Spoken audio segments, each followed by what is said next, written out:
believer in the Paracast, the gold standard of paranormal radio. And now, here's Gene Steinberg. With Gene and Chris, we're back on the Paracast just after Chris had one of his famous breakfast meals. And after he was calling me out for the fact that if I want to have oats for cereal, I shouldn't have Cheerios. I should have steel-cut oats. Is that it? Oh, anything that's not processed. I mean, oat, can be GMO, so you have to kind of be careful. If it's General Mills or one of the big, conglomerates, chances are you're going to be dealing with genetically modified oats. Okay, so does that mean I become genetically modified? I become an ET or something after I have a couple of bowls of Cheerios? I think GMOs are one of the largest unregulated experiments in human health, probably in history. So, to each their own. If you want to go ahead and participate, be a willing participant in the experiment, that's nutritionally your kind of call there.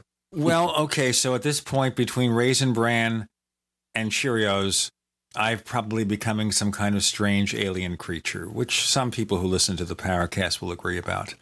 Okay, a couple of things here. We had a great time with Ron Regehr last week, but like so many people, Ron has given up his landline and only had a mobile phone. And I realized the audio quality wasn't first rate. We do the best we can. We tried our best to improve it in the mix, as they say, in the recording business. We're urging Ron to get himself a really good smartphone. Like Chris has an iPhone now. He sounds much better. So maybe we can persuade Ron to get an iPhone. They have all those free deals now. You get yourself an iPhone free with a 2-year contract. Yeah, and the other problem is that Ron is in a area here in Camp Verde or just outside of Camp Verde that does not have wired internet. So he had to go with a huge satellite scenario. Come to find out that, I think they only give you, 2 gigs or something to play with. So, he's really trying to keep his internet usage down to a minimum and chose to go the phone route. And unfortunately, even us at the Paracast with our superb technical and sound quality, occasionally we have one of those shows. So deal with it, people. Well, what can we say? We bring you the best guests we can every week, and occasionally we have, some issues with audio quality, but hey, it comes with the territory. We'll have Ron back, and maybe we'll have him come up to the house here, and we'll just sit shoulder by shoulder and talk into the same mic and make cow eyes at each other. Okay, well, don't get me started. That's that's too much. That's way too much. Now, we do have a new addition to the Paracast staff, a gentleman by the name of Andy Shopik. And Andy has been a salesman for many years, and he decided to become our sales and marketing director. He also has a lot of fascinating friendships in the UFO field.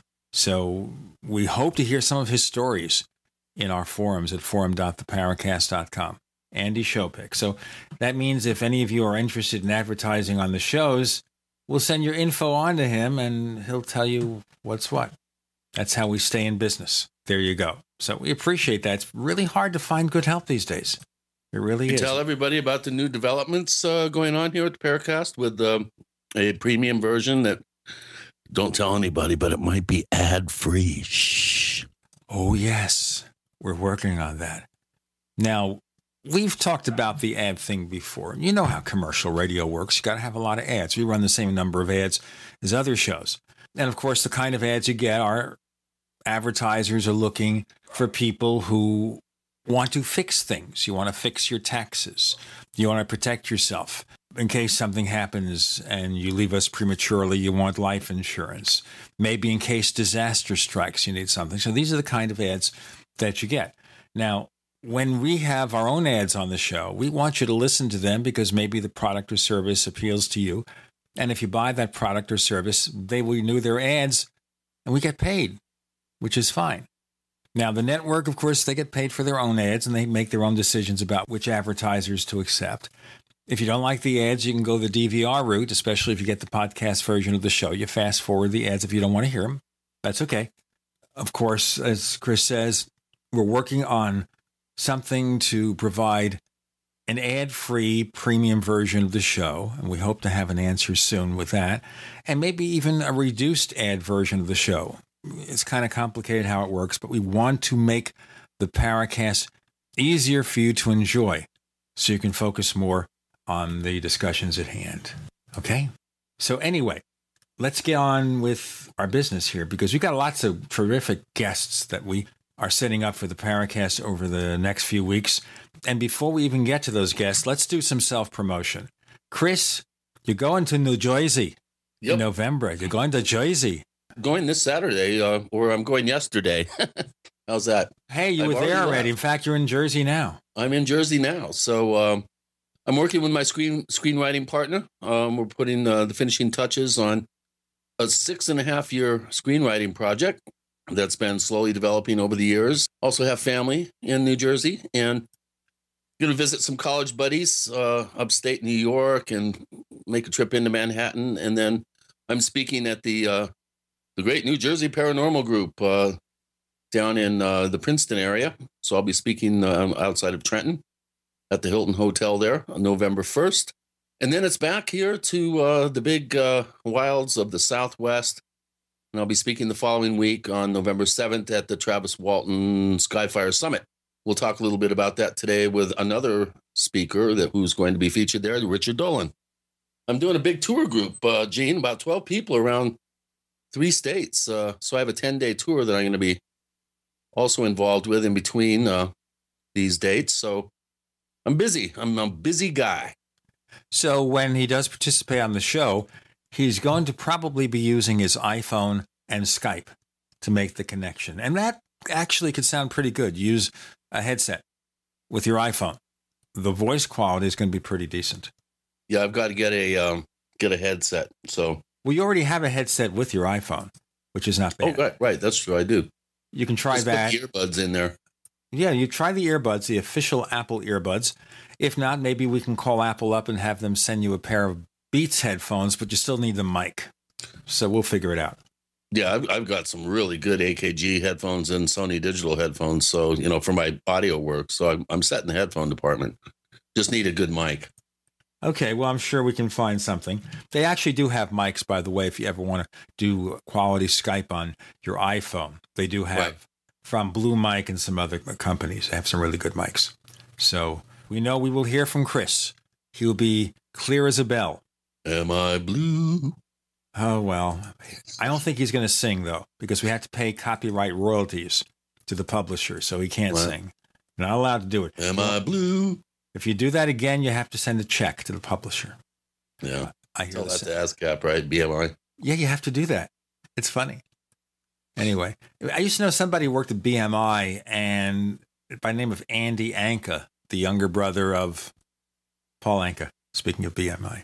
Really nice guy. In fact, they wrote some songs for my wife when she was singing.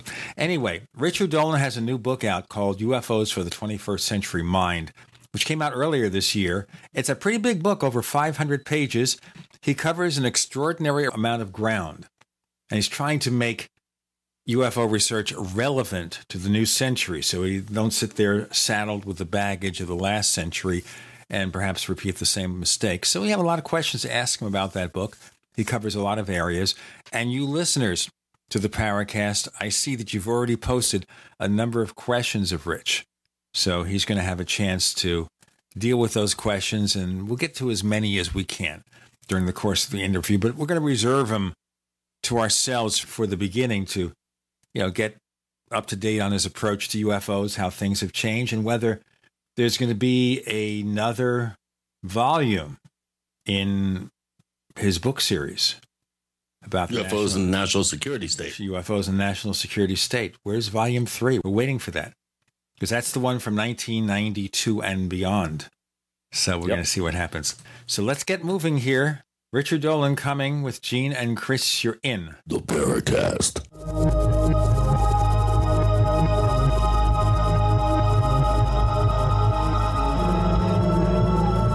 So here's what happened. I was placing an order online. The site went down. It took hours before it returned, but I'd already placed the order with another company. If your site goes down, you could lose business. And if you have a business or personal site, you'll want to know it's easy to run and it will stay online. At iWeb, your site is hosted on one of the most reliable networks in the world. Talk to a sales rep at iWeb.com. Use the promo code TechNightOwl for a special discount. First came Attack of the Rockoids, and it was a critically acclaimed success. And now there's The Coming of the Protectors. A former military intelligence man is contacted by a space woman in a dream that turns out to be a nightmare because evil forces on our distant planet are planning to conquer the Earth. This is gripping science fiction of the classic kind. Attack of the Rockoids and The Coming of the Protectors. Find out more at rockoids.com. That's Rockoids, ROCKOIDS.com. Mike Stenerson for Midas Resources. At no time in history have precious metals been more important, certainly not in my 22 years in the industry. The dollar has lost over 90% of its value in the last 60 years. No fiat currency has ever survived the government printing presses. Ours is not immune.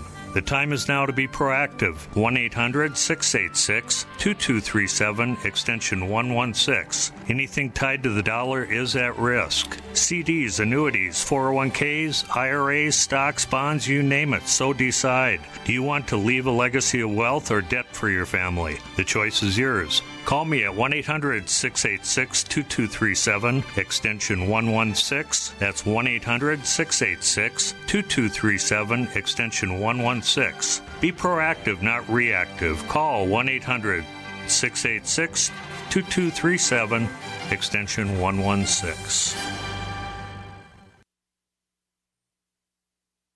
Don't complain about your cable bill going up and up and up. Do something about it. Grab a pencil and jot down this special number, 1-855-905-MY-TV. The more cable TV rates go up, the better digital satellite TV looks. Say goodbye to the cable guy and get more of your favorite channels in 100% digital quality for less money. Call 1-855-905-MY-TV. Sign up for packages starting as low as $19.99, and there's no equipment to buy. You get free HD TV upgrade, a free DVR upgrade, and free professional installation.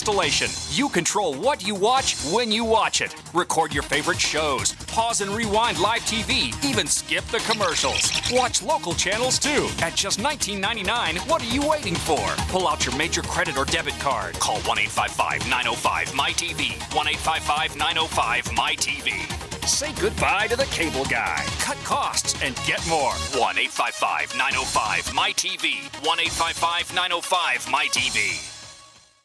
You're fired. According to the Small Business Administration, 75% of small businesses plan to eliminate jobs or reduce workers' hours to part-time. You're fired. According to Gallup, the unemployment rate recently jumped to nearly 9%, and the underemployment rate hit a staggering 17.9%. You're fired. 1 out of 3 young adults and 1 out of 2 recent college graduates are underemployed.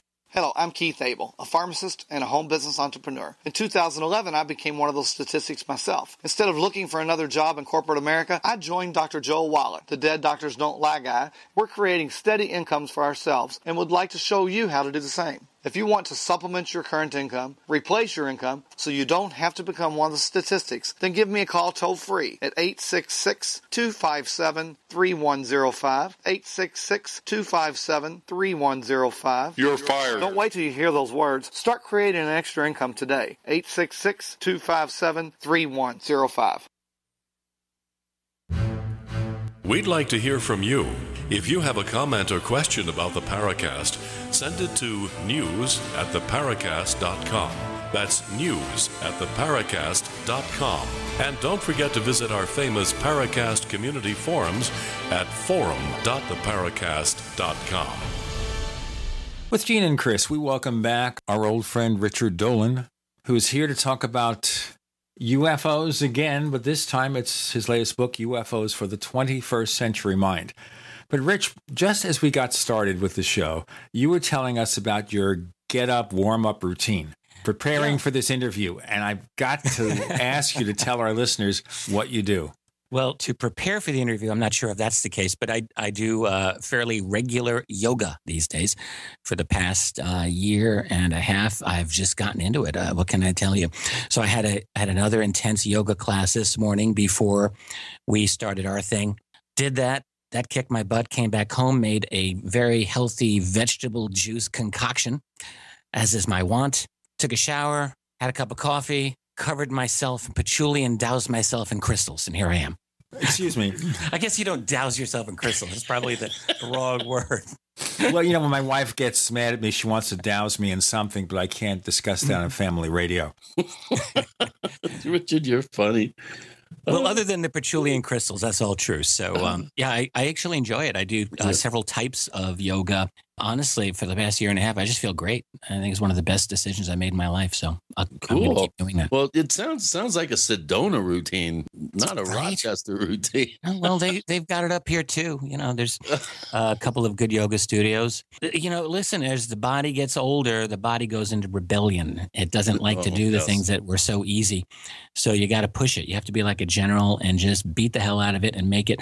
But the thing about the yoga that I just like is it just is very congenial to me. It's a kind of mental discipline as well as a physical discipline. And I just find that I take to it.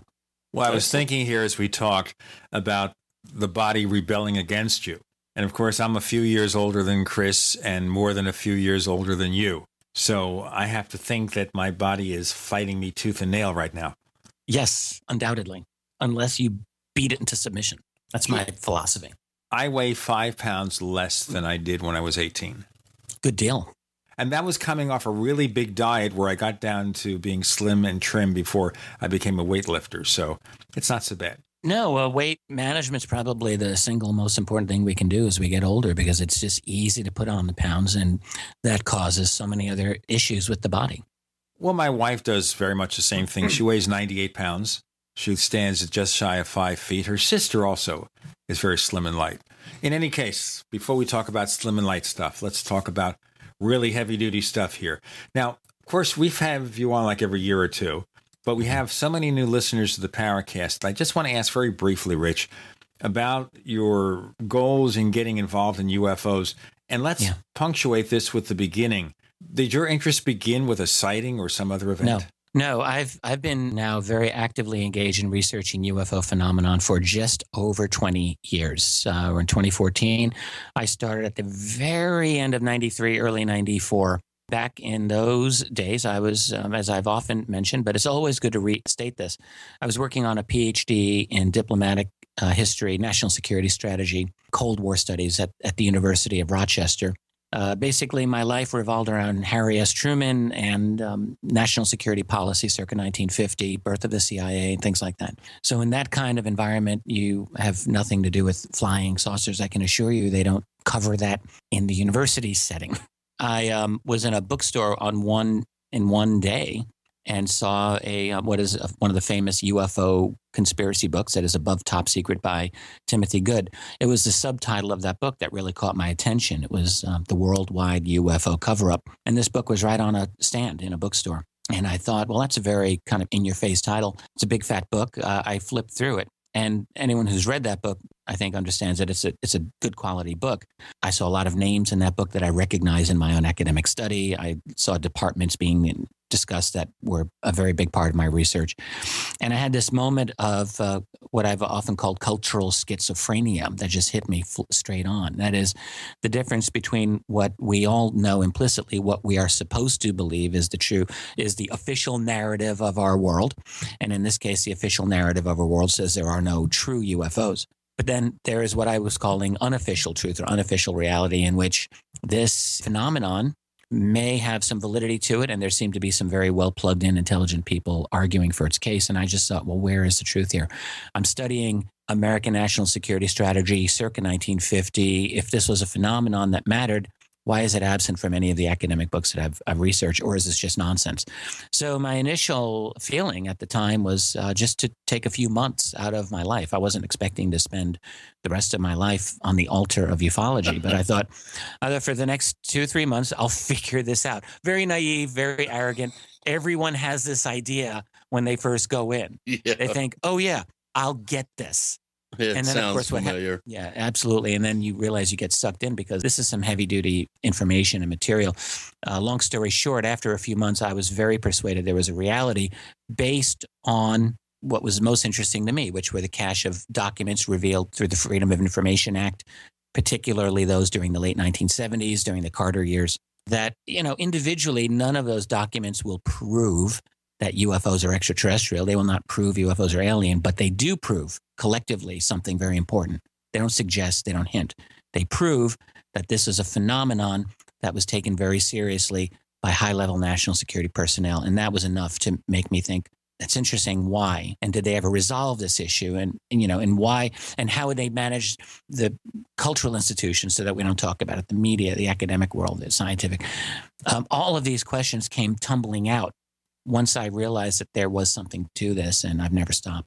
Now, the question we often debate here is if the government has this guilty knowledge, some organization in the government. Of course, Major Kehoe called it the silence group. And Robert Salas, who was on our show a couple of weeks ago, has something called the cabal. But regardless, it's a group or agency within the government that's maintaining the secret. So the question is here, are we dealing with something that's done as a black project where there's no direct sourcing for the money to finance this? Is it a handful of people in the Pentagon who are doing this? Who in the government do you think knows enough to have a secret to manage? Well, this is a good question, Gene, and it really dives into the heart of the matter. It's also jumping about 10 paces ahead from where we just started. So this is a very, it's a deep question there. My feeling is I've come to a strong opinion that we have recovered technology through crash retrievals, things like Roswell and elsewhere. And I believe this not simply from the research of other people, but from my own research. I've, at this point, interviewed a number of individuals, military family members, who've told me their own stories. These stories are out there and out there and out there. Stories of grandpa learning about, ET bodies, stories about dad having done security to guard a particular piece of ET technology. I mean, these have come to me as well as to other researchers. So I am very persuaded that this is an important part of our reality. If that is so, then we are not talking about simply the government hiding the knowledge of this reality because they don't know what they're dealing with. Baloney. They know what they're dealing with because they've got physical artifacts and probably bodies. And in that case, now we're talking about a deeply held cover-up. Let's stop it right here, and we'll pick up the question on our next segment. Sure. Richard Dolan is with us with Gene and Chris, exploring the national security state. You're in the Paracast. You're listening to GCN, proudly sponsored by UnseenNow.com. Lock down your digital life at UnseenNow.com. This is GCN. Is there a secret UFO agenda? Do strange creatures from the darkest corners of the mind roam the earth? Is there evidence for mind control, time travel, or devious government conspiracies? Find out the inside scoop on the latest conspiracies, paranormal activity, and Fortean phenomena when you subscribe to Tim Beckley's Conspiracy Journal. It's jam-packed with stories, special book and DVD promotions, and the best news, it's absolutely free, sent right to your mailbox. Plus, a bonus free email newsletter sent out every Friday. Simply send an email with your name and address to Mr. UFO at webtv.net. That's Mr. UFO at webtv.net. Find out what they don't want you to know.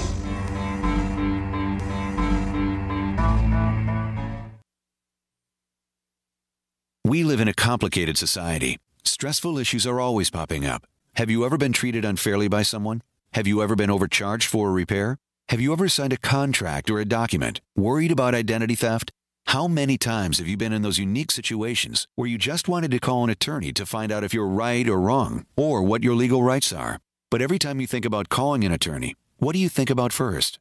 That's right. Who do you call, and how much will it cost? Our friends at Legal Shield have found a solution. With a nationwide network of 6,900 attorneys who average 19 years of experience, Legal Shield's law firms take over 40,000 calls per week helping their members. For less than $20 per month, you can have access to Legal Shield on everything from the trivial to the traumatic. Let Legal Shield stand up for your rights at lsprotection.com. That's lsprotection.com. Or call 855-340-SAVE, 855-340-7283. Results will vary from case to case.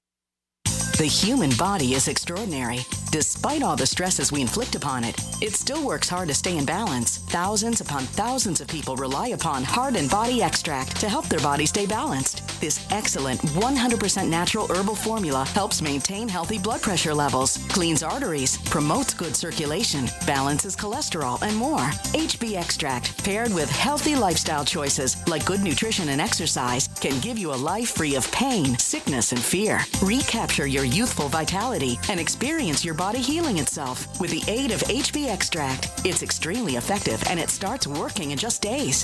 Visit hbextract.com to learn more and to read scores of testimonials from satisfied customers. And we've never increased our price in over 10 years. That makes Heart and Body Extract as great a value now as it was the first day we sold it. A healthy heart is a happy heart. Call 866-295-5305 or go to hbextract.com.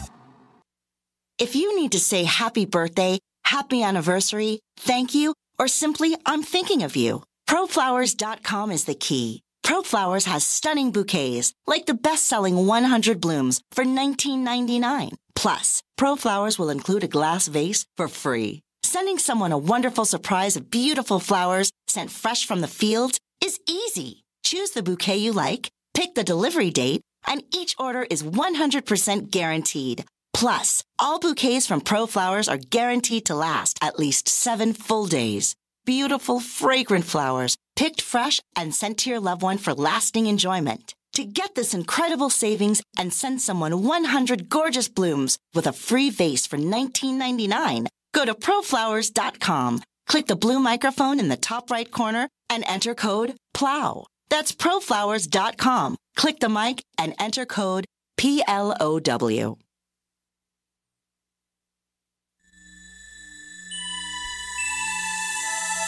This is Jacques Vallée. You're listening to the Paracast, the gold standard of paranormal radio.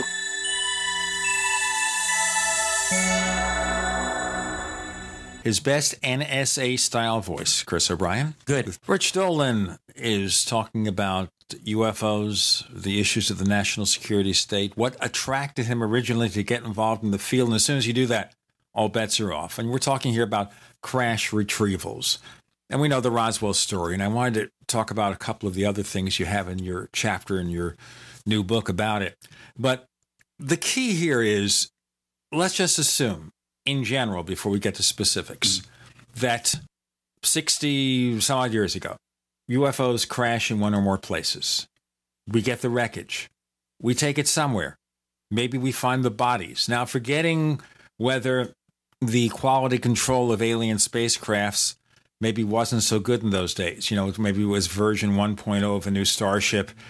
And so it crashed. The reasons we don't know. We have all this evidence on ice somewhere. What has been done with it? Can we do anything with it other than having the bodies of ET if we do have the hardware? Yeah. Would it be like having your iPhone and being in the 17th century trying to figure out what it does? Can we figure it out? I think the answer is a partial yes to that question. And the reason I moved into crash retrievals in the last segment was simply to set up the way to deal with your question, Gene, because it really is an advanced question. You really wanted to know, how is this cover-up working, and how can we handle, how does it operate? But to the question of what we're doing with these bodies and technology, I think a couple of things. In any logical and also in terms of leaks, both of these directions point us to the fact that the technology that was recovered was well beyond our capability and really our initial understanding. But the way that science works, as I see it, is the most important key to developing a new scientific idea is simply realizing that something is even possible. So in other words, a different type of propulsion system that doesn't rely on gasoline to give you lift or for power, clearly that would be something that scientists in the classified world would be looking at these objects thinking, holy smokes, they are using something different. What is their power source? And that would lead them into direction. So I think what's happened is that in terms of technology, the recovery of, let's just say, alien technology has led us into our own track of trying to replicate that, not truly replicating it probably, but spurring important ideas that I've been arguing for years are probably good money makers as well as just important scientific developments, which remain classified. I also think biotechnology has probably been affected by the possession of alien bodies. And this is something that really came to light in a recent book by Dr. Robert Wood called Alien Viruses, which is a book that I published from my company, Richard Dolan Press. I hadn't really been familiar with Bob's argument on this until I looked over his book, but he made, I think, a reasonable case that having long-term possession of ET biology and the fact that if, looking at the so-called majestic documents is a very tricky matter, but I happen to think he's right in that at least many of these are legit. That's my opinion.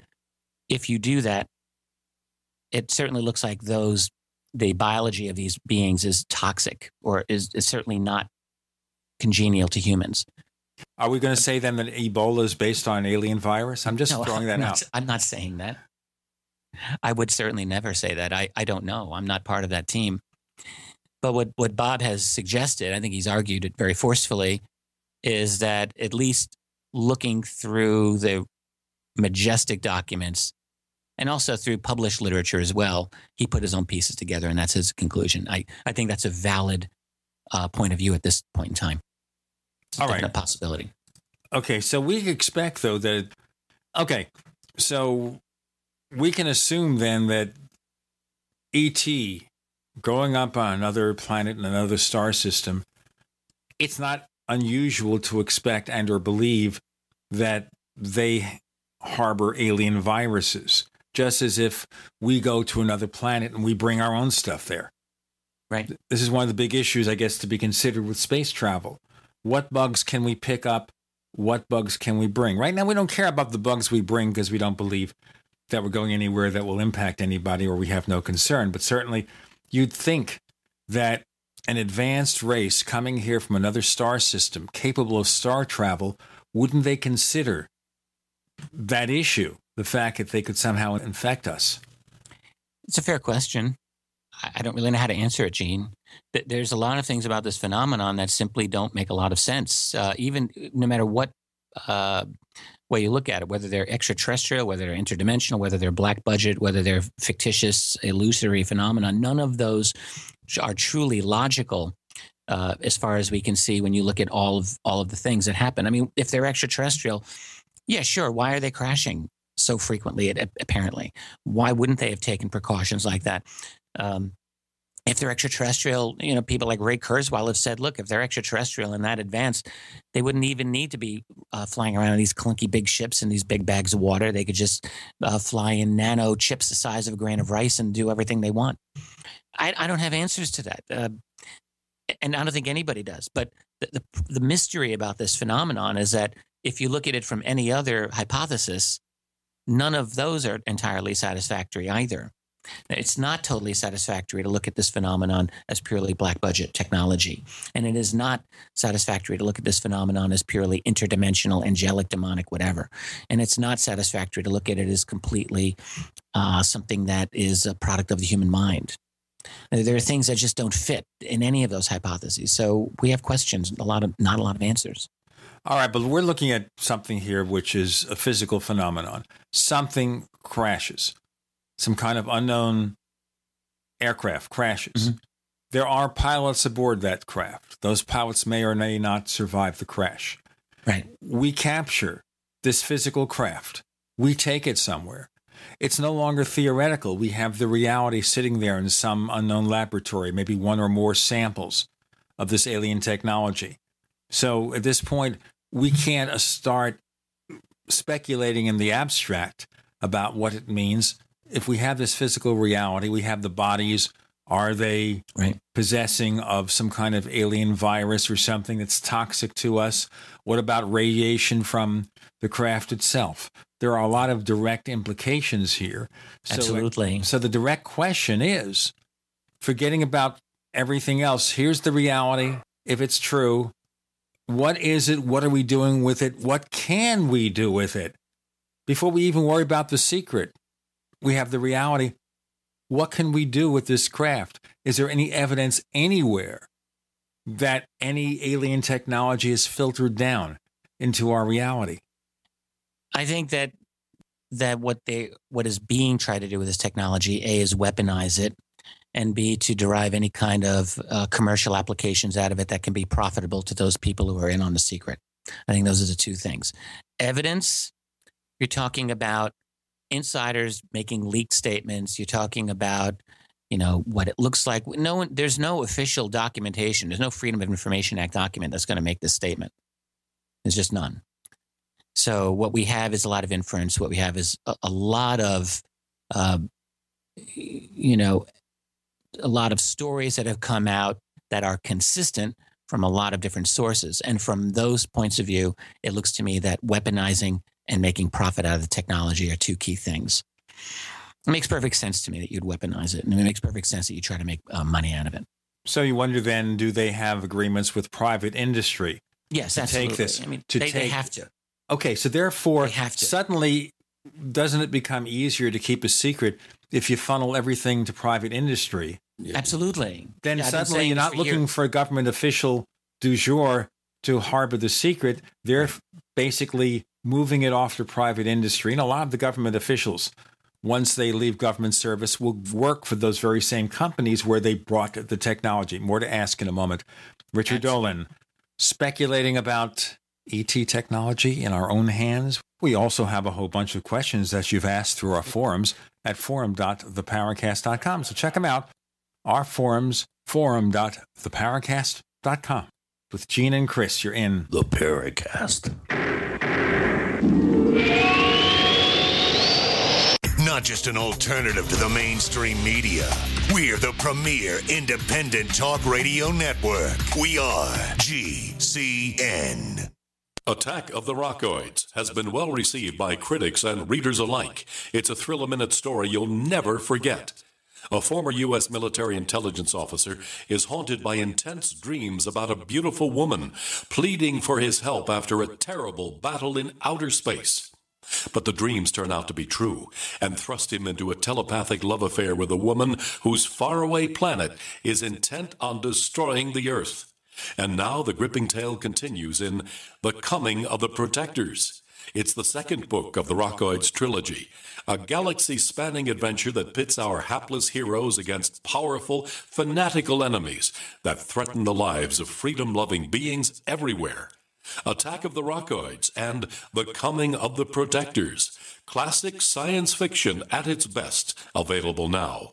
For more details, visit rockoids.com.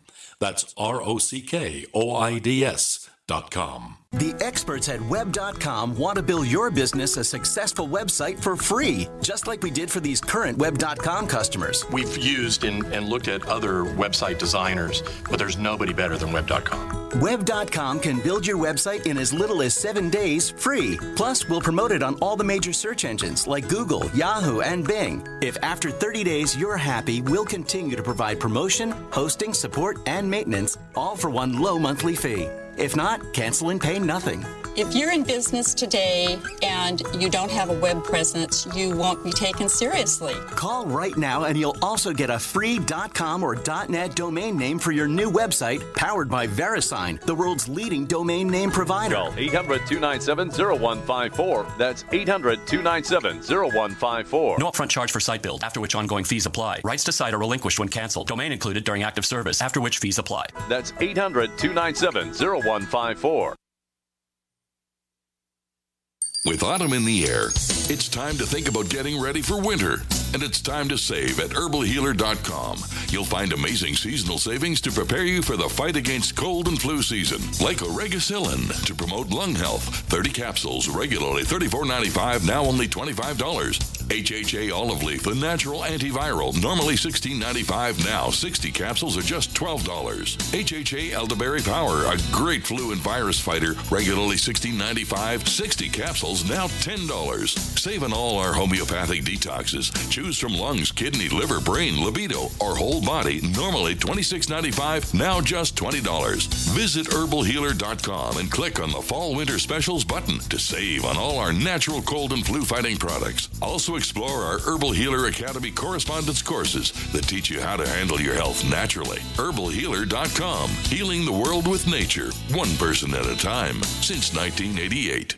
What good is a Big Berkey water filter?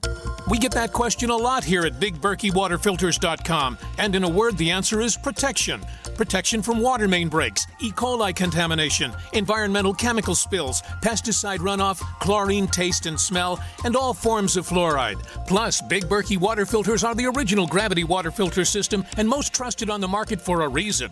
Tested by multiple independent NSF EPA certified labs, they are the gold standard in water purification. At only 1.7 cents a gallon, a single set of filters can last for 5 to 10 years. That means big savings. Big Berkey, the one that's powerful enough to purify stagnant pond water. Get a Big Berkey today at BigBerkeyWaterFilters.com. GCN listeners receive 5% off all ceramic filter systems. Visit our website or call 1-877-99-BERKEY. That's 877-99-BERKEY. Big Berkey Water Filters, for the love of clean water.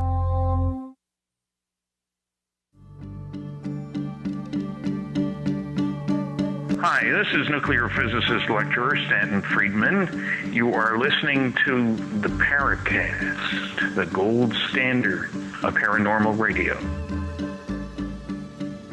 So look where we go with this. If our government got a hold of real alien technology, they funnel it to private industry. They're busy trying to weaponize it, trying to profit from it, first and foremost. And as I suggested, Richard Dolan, when these people do get into private industry after they leave government service, they will work for the same companies that they funneled business to. They're given the promise of lucrative jobs. That's why they do it.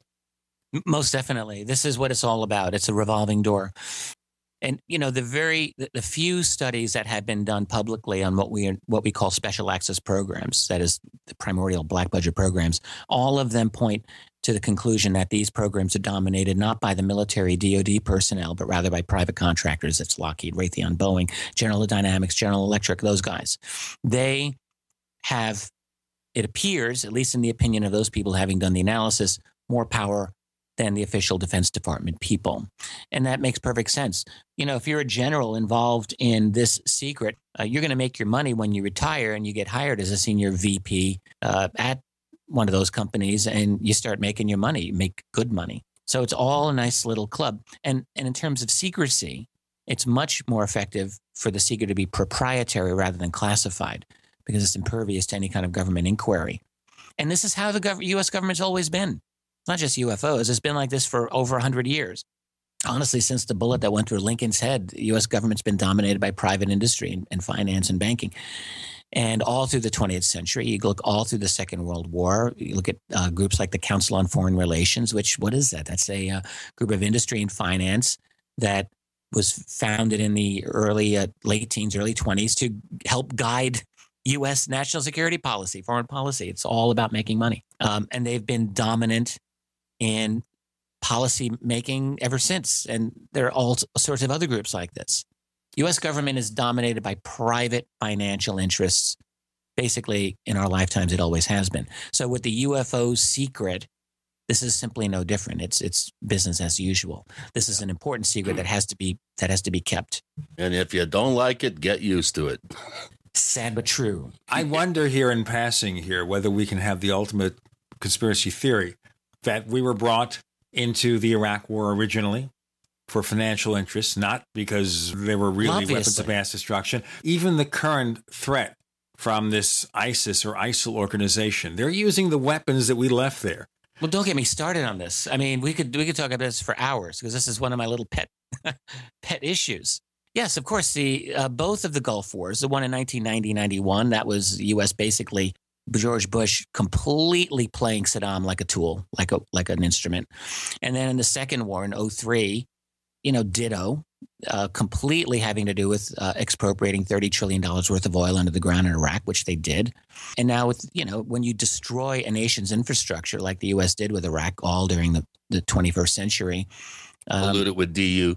Depleted uranium, and you completely obliterate any kind of chance for that to be a healthy society, you develop Islamic extremists. And in fact, what we now, it sure as hell looks like U.S. directly funded the group that is now known as ISIS. Back in 2011 when they wanted to take down Bashar al-Assad, because they wanted, it's all about controlling natural gas in that region. It's all about controlling resources and also keeping Israel happy, which hates Assad. So they wanted to take him down. But what they did instead is they destroyed the Syrian infrastructure and directly led to the rise of ISIS. We created our own monsters. Yeah, and the only question is whether it's by stupidity or whether by design. And I think it's more the latter than the former. I don't think they're that stupid. Anyone even today with a brain in their head realizes that if you're going to fight ISIS with boots on the ground, you need Assad's army. There's no other force, none. Of course, they don't want to use that. So what are they going to do? They're going to come up with this fictitious, moderate rebels. There's no such group. They don't exist. So in other words, that may be a stupidity. But in reality, what you're looking at is story after story. Certainly Turkey, which is a NATO nation, directly abetted the rise of ISIS. We know this. And it certainly looks like CIA had a hand, knowingly.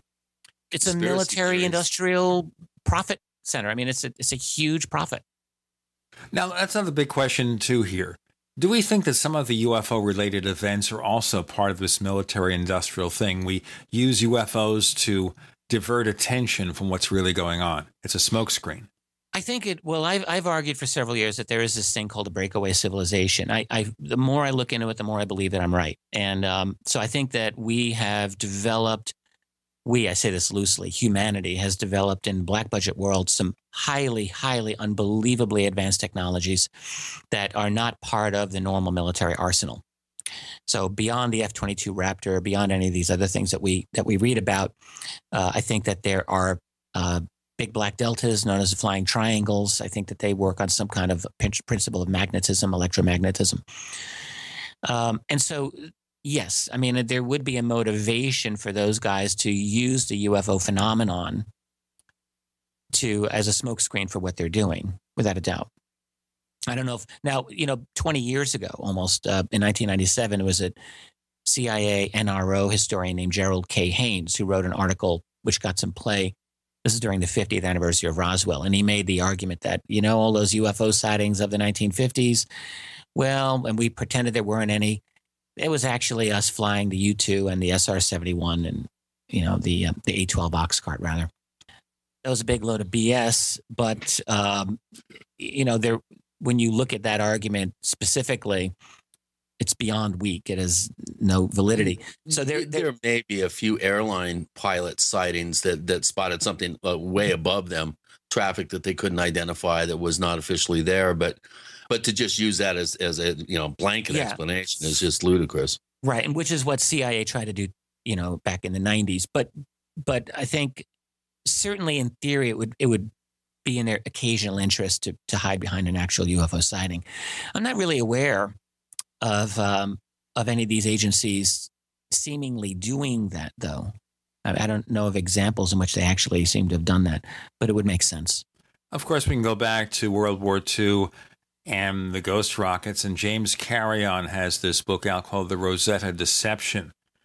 And we've had him debating with Stanton Friedman over the implications there. But he felt this was just something partly to spook the Russians more than anything else during the early days of World War II. Not a chance. Not a snowball's chance in hell.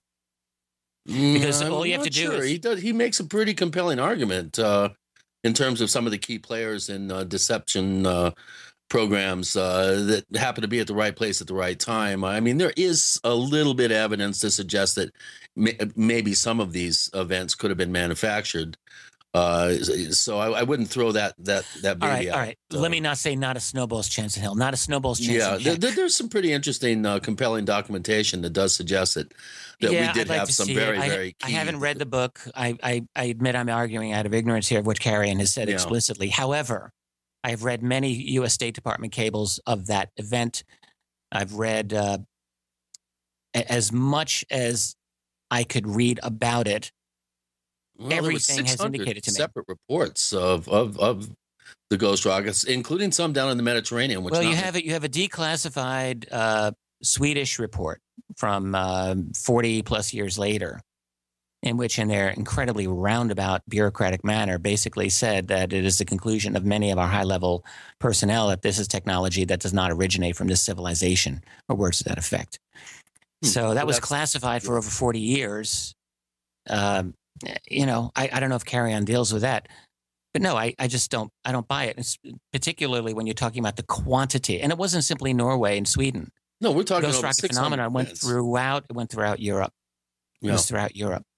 Well, getting back to this breakaway civilization idea, we have a question from Dave M. at forum.theparacast.com, where our listeners are able to ask questions of our guests, and he's wondering if the U.S. already has a base on the moon, and that might be why we bypassed the moon, and that we're probably going to be heading directly to Mars. What's your opinion on that? Do you think that we do have a presence on the moon already? It's fascinating to me. Let me do the break here, because then we can pick up on the question of the breakaway civilization.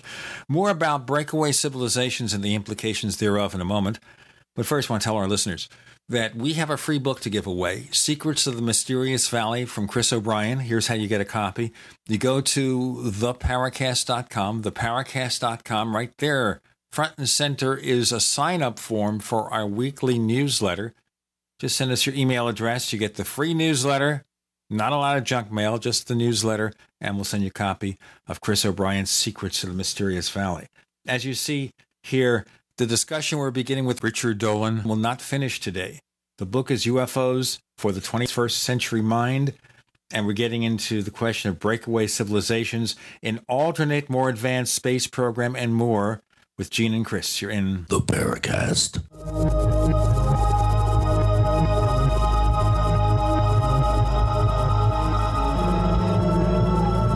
UnseenNow.com, proud sponsor of GCN. Unseen Now's unparalleled encryption tools keep your communications secure. GCN. Good people need help. The Homeowners Association said we had weeds and fined us $25. We told them they had the wrong house. They said if we didn't pay it, they'd file a lien. Our attorney demanded photographs, witnesses, and told them if they couldn't provide this, they must cease and desist. Issue solved. Worry less and live more with lsprotection.com. That's lsprotection.com, or call 855-340-SAVE. That's 855-340-7283. Results will vary from case to case. We the people grow cotton, weave fabric, engrave ink, embed strips and fibers to protect from counterfeit and carting to a private bank, having it lent back at interest, forcing taxes to service debt. This capitalism, or was Jefferson correct when stating a central bank issuing the public currency is a greater menace to the liberties of the people than a standing army? Hi, Ted Anderson. I'm placing a free silver dollar in a book that explains our monetary system. Call for your copy, 800-686-2237. It's time to understand the system. Call 800-686-2237. That's 800-686-2237. I will never forget the day my son Jeremy told me he hated me and slammed the door in my face. I'm behavioral therapist Janet Lehman. Behavior problems can turn the child you love and your life into a nightmare. That's why my husband James and I created the Total Transformation, the step-by-step program that shows you how to fix the worst behavior problems and get your child to respect and listen to you again. No matter what the behavior, defiance, backtalk, angry outbursts, disrespect, we can help you stop it. Now you can get the Total Transformation for free. All you need to do is get the program and let us know how it works for you. You can keep it forever for free. Limited number of free programs available. Call now. 1-888-912-1595. 1-888-912-1595. That's 1-888-912-1595. 1-888-912-1595.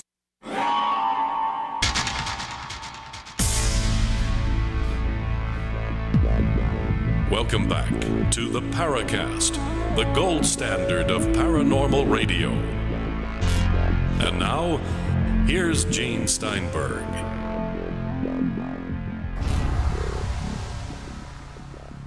With Gene and Chris in the Paracast, we have Richard Dolan, and we're speculating on what the government may or may not know, what private industry may or may not know about UFOs, about a breakaway civilization, and is there this alternate, more advanced space program out there?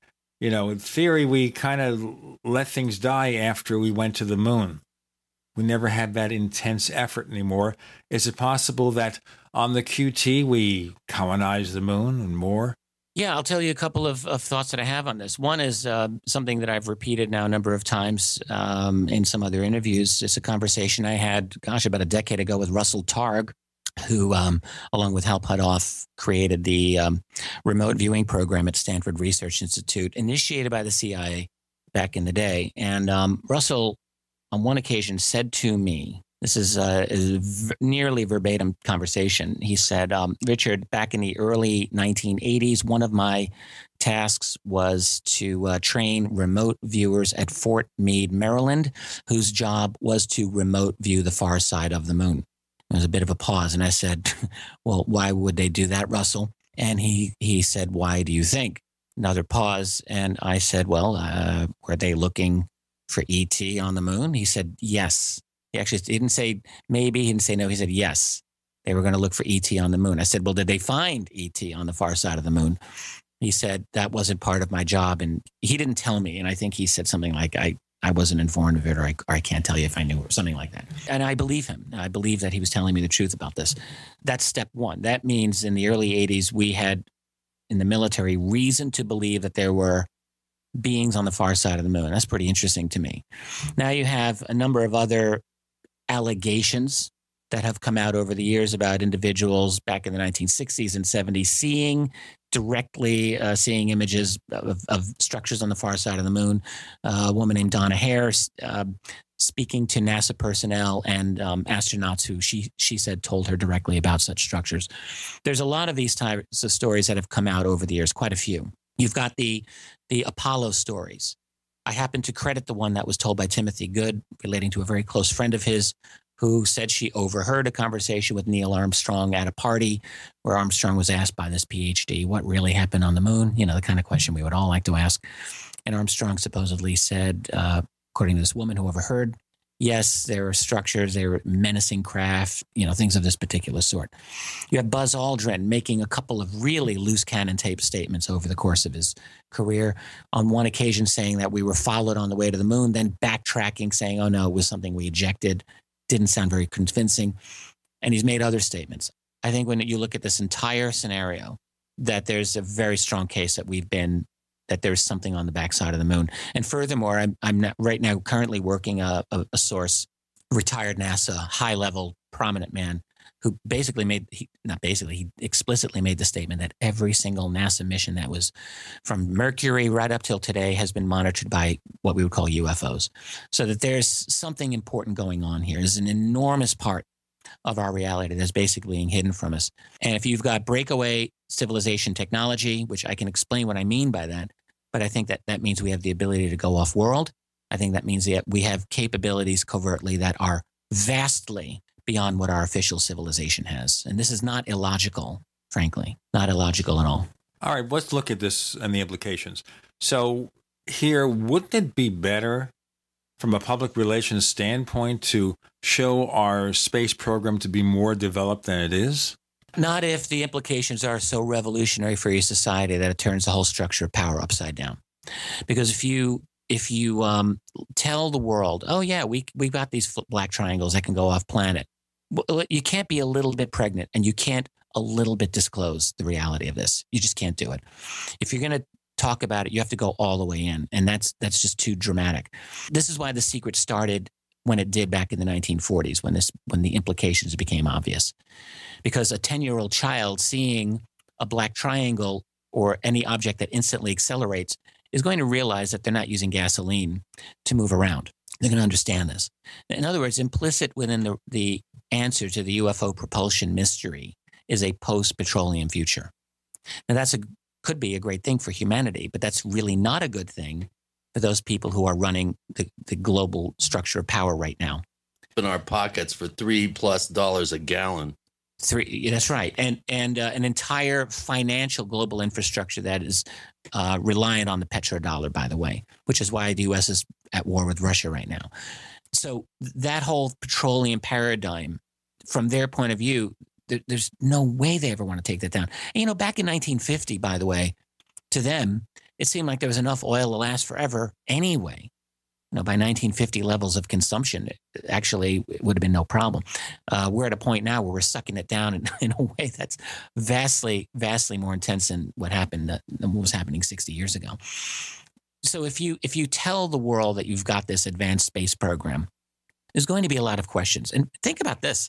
If a guy has an affair on his wife that lasts for a couple of weeks, that's one thing. If he has an affair on his wife that lasts for 20 years and then he's got to explain that, that's a little more difficult.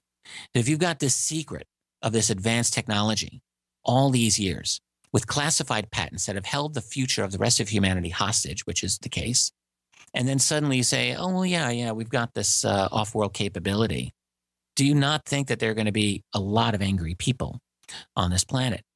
A lot of angry people. They're not necessarily going to all roll over with a dog-like obedience to authority and say, oh, yeah, well, whatever you say, boss.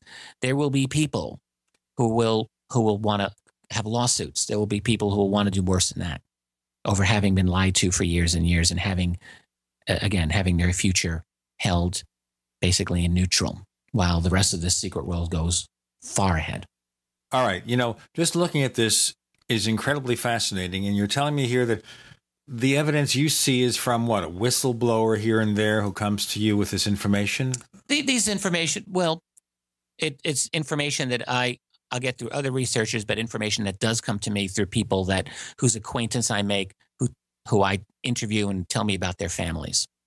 And I've had quite a few of these people. Why are you so lucky to get these people? I don't know. They know who I am. I'm very public. I'm very sociable. I'm not like a lot of other researchers. I really don't just keep to myself. I'm out there. I'm constantly out there meeting people. I do conferences 15, 20 a year.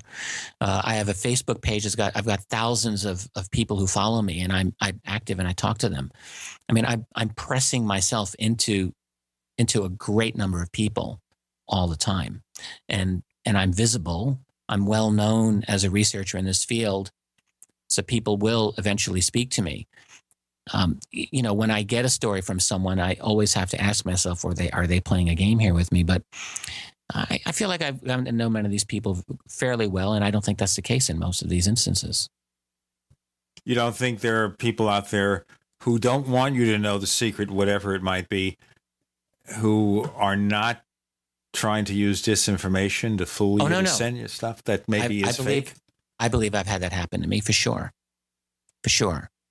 But I would say the vast majority of individuals I've communicated with are not like that. No, I think most of them, they have very limited information. We've got little bits and pieces here and there, and I just simply do my best to put it together. That kind of reminds me, Richard, of the gentleman that you interviewed that was used. The footage of the interview was used at the citizen hearing on disclosure. I think he's been named now Anonymous is kind of his tag. Can you tell us just a quick thumbnail sketch of how you met him? He would be a good example of somebody that you're talking about. We're running out the clock here. Why don't you start for about 30 seconds and we'll pick it up in our next segment. Yeah, for sure. I'm glad you mentioned that, Chris.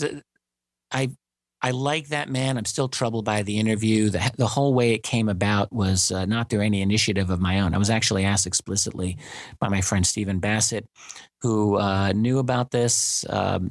This man had also been cultivated by another UFO researcher named Ron Garner for many years. I was told that he was not going to live very long and he had potentially explosive information. And I was asked whether I would go up to interview this man.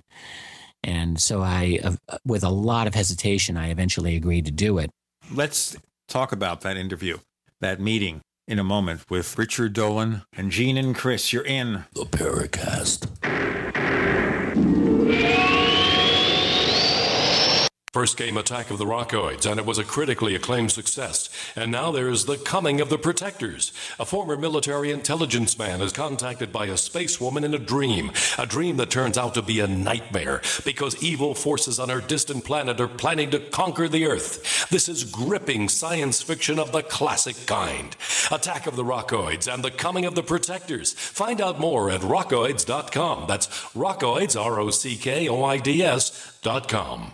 Do you need a website? Well, you can get a great deal on hosting services with Namecheap's legendary coupon code. They're offering substantial hosting discounts on shared hosting, business hosting, VPS hosting, reseller hosting, and even dedicated servers. Namecheap is preferred by millions. It's backed by a money-back guarantee. Use the coupon code LEGENDARY to cash in on the special deal at Namecheap.com, Namecheap.com.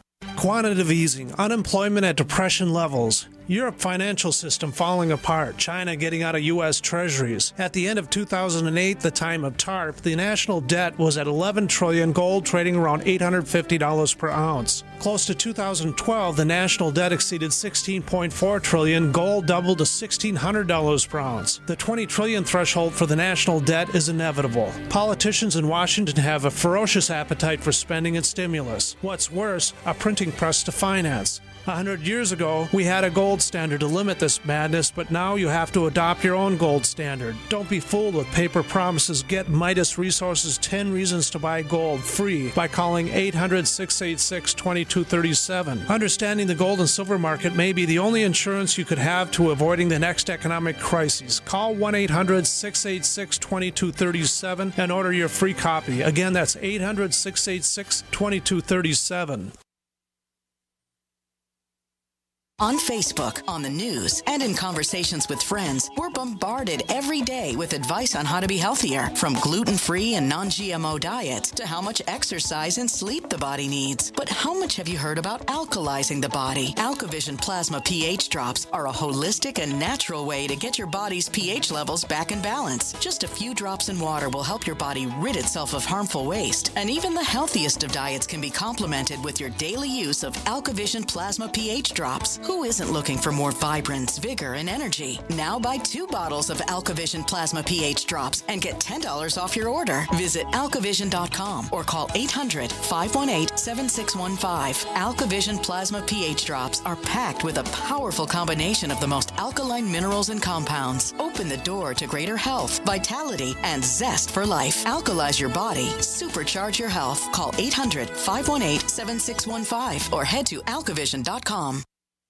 If you need to say happy birthday, happy anniversary, thank you, or simply I'm thinking of you, ProFlowers.com is the key. ProFlowers has stunning bouquets, like the best-selling 100 blooms for $19.99. Plus, ProFlowers will include a glass vase for free. Sending someone a wonderful surprise of beautiful flowers sent fresh from the fields is easy. Choose the bouquet you like, pick the delivery date, and each order is 100% guaranteed.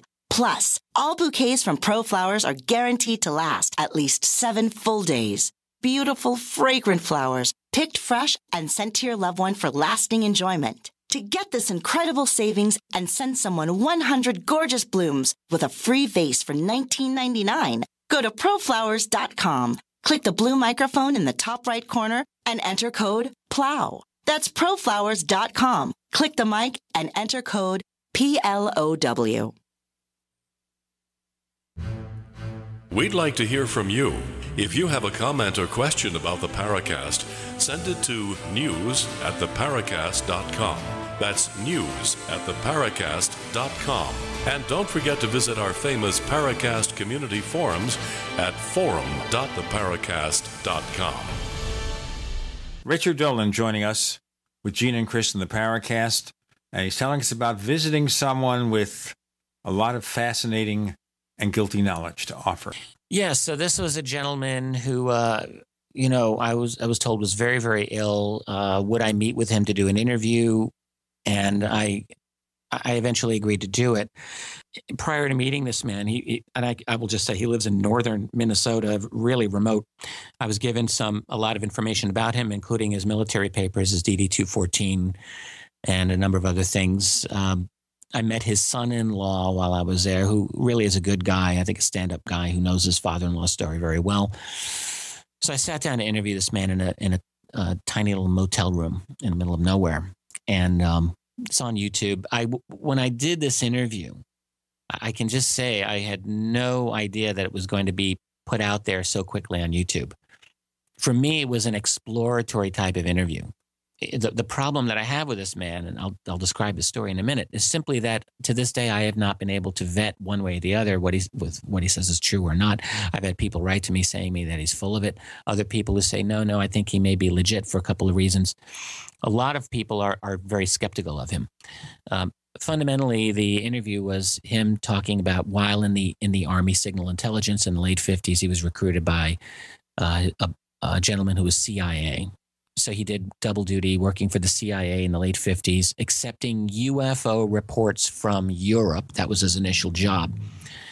Talked about a little bit of that. I'm not sure if this is on the YouTube video. It may not be, but he remembered seeing, he said to me, a picture of a landed craft in Italy and a being near it. That was definitely an alien being, he said. Anyway, the real explosive thing of what he said to me was that at one point his boss was brought into Washington to meet President Eisenhower, and he accompanied his boss. He was a young man at the time. And supposedly Eisenhower said to them, I have tried to get information out of what's going on with the extraterrestrial situation down near Area 51. I have not gotten anything except blown off, and I'm sending you to go in. You're going to find out what is the status of this program, and if I don't get satisfactory answers, I will invade, this is the words he used, invade Area 51 with the Army. Holy smokes. So, this man's telling me this story. My eyebrows are going up into my hairline as I listen. And, just from my point of view here, you have to understand, this man, his health was so bad when I interviewed him. I actually was afraid at one point he was going to die right in front of me. He was just coughing and he was so weak. I did question a lot of the things he said to me, but that didn't all make it into the YouTube video, unfortunately. But essentially what he said is they went out to Area 51. They were greeted by a local officer, and there were two other CIA people who also met. So it was 5 people. And they were given a tour of the base. And really what he describes is very comparable to what Bob Lazar described, back in 1990 when he interviewed with George Knapp. So they saw a hangar with some craft inside there. Then they were taken, this goes beyond Lazar. He said they were taken to another area where we saw a video of an alien autopsy. And the most explosive thing he said is that we saw behind a glass a live being that was there. He said he looked Oriental. That was the language this man used. And I heard him telepathically, one sentence he said was, "We mean you no harm." That was the nuts and bolts of what this man said to me. That's out on YouTube. It's 17, 18 minutes long. I actually interviewed him for a much longer period of time than that. I've had mixed feelings about that video being out because from my point of view as a researcher, I really would not want something going out connected to my name that I wasn't 100% sure of. And I'm not 100% sure. I don't think this man's lying. Don't get me wrong. I think he's an honest man. But his health was so bad. His mind was foggy, really foggy. He couldn't remember the name of like J. Edgar Hoover, for example. I mean, he wasn't firing on all cylinders, in my opinion. And was there anything that might be considered confabulation? I couldn't tell you. I don't know. So, without documentary information supporting it, I was just uncomfortable with the video going out, but I didn't have control over that. Yeah, but who put the video out? Well, it was connected to the Citizen Hearing on Disclosure, which is organized by Stephen Bassett and produced by 2 very good people, Ruben Langdon and Jeremy Scoville, who, I know and I like Jeremy very much. I don't know who owns the video, but it was played at the Citizen Hearing, which was spring of 2013. Right, and that section that was actually played was what ended up on YouTube? Exactly. Okay. Yeah. When it was aired at the Citizen Hearing, that was the first time I saw it, and I thought, oh wow, I wasn't quite expecting this. So, well, there you go. Well, I'm surprised that they didn't bounce that scenario off you before they just went ahead and so many people, arbitrarily so decided. crazy. It was an insane week. Everything was just crazy that week. Okay, now, do you ever wonder here when you get these so-called late-in-life confessions or even some of those infamous deathbed confessions, that maybe the person who's delivering this, other than the fact that memories change over the years, and if you're older and your memories aren't secure about anything, that could be part of the problem, but they're doing it to maybe give themselves a little fame and fortune at the end, or maybe they'll be able to sell their stories so that they'll have some money for their families to go on? I guess, but what you really find is that most of these confessions are made privately to one or two people. They're really not made they're not overtly, they're not obviously that type of a scenario. I'm really not aware of it. Corso's the one. Corso's the one example that you could make that case, I'm thinking. But the fact is that there are just so many others that have been collected through the decades of people making such deathbed confessions to neighbors, to friends, to researchers privately. I don't think that's the case, Gene. I just think that most of these people are trying to get something off their chest. Okay, so with Corso, what's your take on that? Yeah, I think I never met Corso. I never had the chance to talk with him. He died in 1998, which was 2 years before I published my first book. Like a lot of people, I bought his book when it first came out. I got the first edition, which had the foreword by Senator Strom Thurmond, by the way, in which Strom Thurmond said, yes, Philip Corso is a great American hero. That foreword was pulled immediately once Thurmond realized that this is a UFO book. That was kind of funny. I think that, you have to look at Corso's background. He had a very good reputation within the military. He was the military liaison to a U.S. senator. He had a very strong reputation and one, as far as I can tell, for integrity. The fundamentals, there's so many errors in the book that, researchers had a field day just picking through the errors, fact-checking Corso's book, and the errors were legion. I heard a statement attributed to Corso from someone who knew him fairly well. And Corso, when he read the book that was co-authored by him and Bill Burns of UFO Mag, that he said, I almost don't even recognize this book. So I think the implication is that a lot was changed in that book from what Corso himself had experienced. Do you think, Richard, in passing, that maybe these changes were made to make the book more saleable, and that's why it happened? We have more, and Richard's answer in a moment. With Gene and Chris, you're in the Paracast.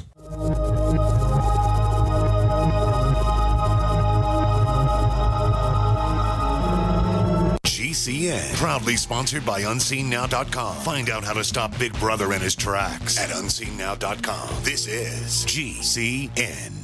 Graphic Converter is the image manipulation tool for the rest of us. It does not use any database. You get full control of all your files. Want to view the images of a folder? Drag it into Graphic Converter and a powerful browser opens up to show your image files. You could use it for slideshows. You could use it to import images from digital cameras or from scanners. Need to do some image editing? You can do that too in Graphic Converter. Also print catalogs. Convert from so many formats I can't even list them. Download now to see if Graphic Converter is good for you, like 1.5 million other users. Guess what? You could save money when you buy Graphic Converter. Use the coupon code Night Owl. Use the coupon code Night Owl to get a special price for Graphic Converter. Go to lemkesoft.com. That's LEMKEsoft.com. Lemkesoft.com. LEMKEsoft.com. This alert just came in. This special announcement is for business owners and leaders of organizations who've been waiting for the right time to build. General Steel has made it impossible to wait any longer with rock-bottom prices that could save you thousands. That's right, General Steel, America's leader in pre-engineered structures, is offering buildings at prices you will never see again. Don't miss these prices. A 50 by 100 for $35,000. You heard right. That's 5,000 square feet for $35,000. Manufacturers, if you need a larger building, try a 100 by 100 commercial building for $129,000. You can't afford to rent with these prices. Imagine a 70 by 100-foot church building for under $69,000. With the economy improving and interest rates still at historic historic lows. You can't afford to wait. So call 866-91-STEEL. Lock in your price now. Call 866-91-STEEL. That's 866-917-8335. A little over a year ago, I began to do a lot of research into why, even if I had a pretty good-sized meal, that I was still starving. And my research led me to a well-known fact that most of the soils that we grow our crops on here in the United States and across the industrialized world are almost completely depleted of almost all of the key minerals and trace elements that our bodies need to rebuild themselves, fight off cancer, and be healthy. I then searched out the best vitamin and mineral company out there and discovered Youngevity. The Youngevity products are designed to give you the real nutrition you need, and once you've got that, you don't have to eat as much to be satisfied. I've lost 37 pounds in 2 months, simply getting the vitamins and minerals I need. Check it out for yourself. It's incredible. Go to InfoWarsTeam.com today and order your first canister of Beyond Tangy Tangerine Complete Multivitamin Mineral Complex Dietary Supplement. That's InfoWarsTeam.com. At 30dayfoodsupply.com, you can now purchase a one-of-a-kind product not available anywhere else. A meatless burger dry mix in 4 delicious flavors. With our new Oregon Trail Foods vegan burgers, all you do is add water and fry. They need no refrigeration. They're packaged in Mylar bags with an oxygen absorber for a long shelf life. They're non-GMO. They're gluten, soy, nut, and chemical-free, but they're loaded with flavor. And a good source of carbs and protein, yet low in sodium. Flavors include Italian, spicy Mexican, 6 vegetable, and black bean olive. Go to 30dayfoodsupply.com or call 541-229-0010 and order today. Eat them every day, take them camping, or save them for an emergency. Check them out at 30dayfoodsupply.com and click on the vegan burger icon. That's 30dayfoodsupply.com, where all of our products are produced in Oregon by Oregon Trail Foods. 30dayfoodsupply.com. Hi, this is Don Ecker, and you are tuned into the Paracast. Let me tell you what, you're going to hear stuff here that you probably won't hear anywhere else. Hear that, George Snorri? We have Richard Dolan. Of course, his new book is entitled UFOs for the 21st Century Mind, a fresh guide to an ancient mystery.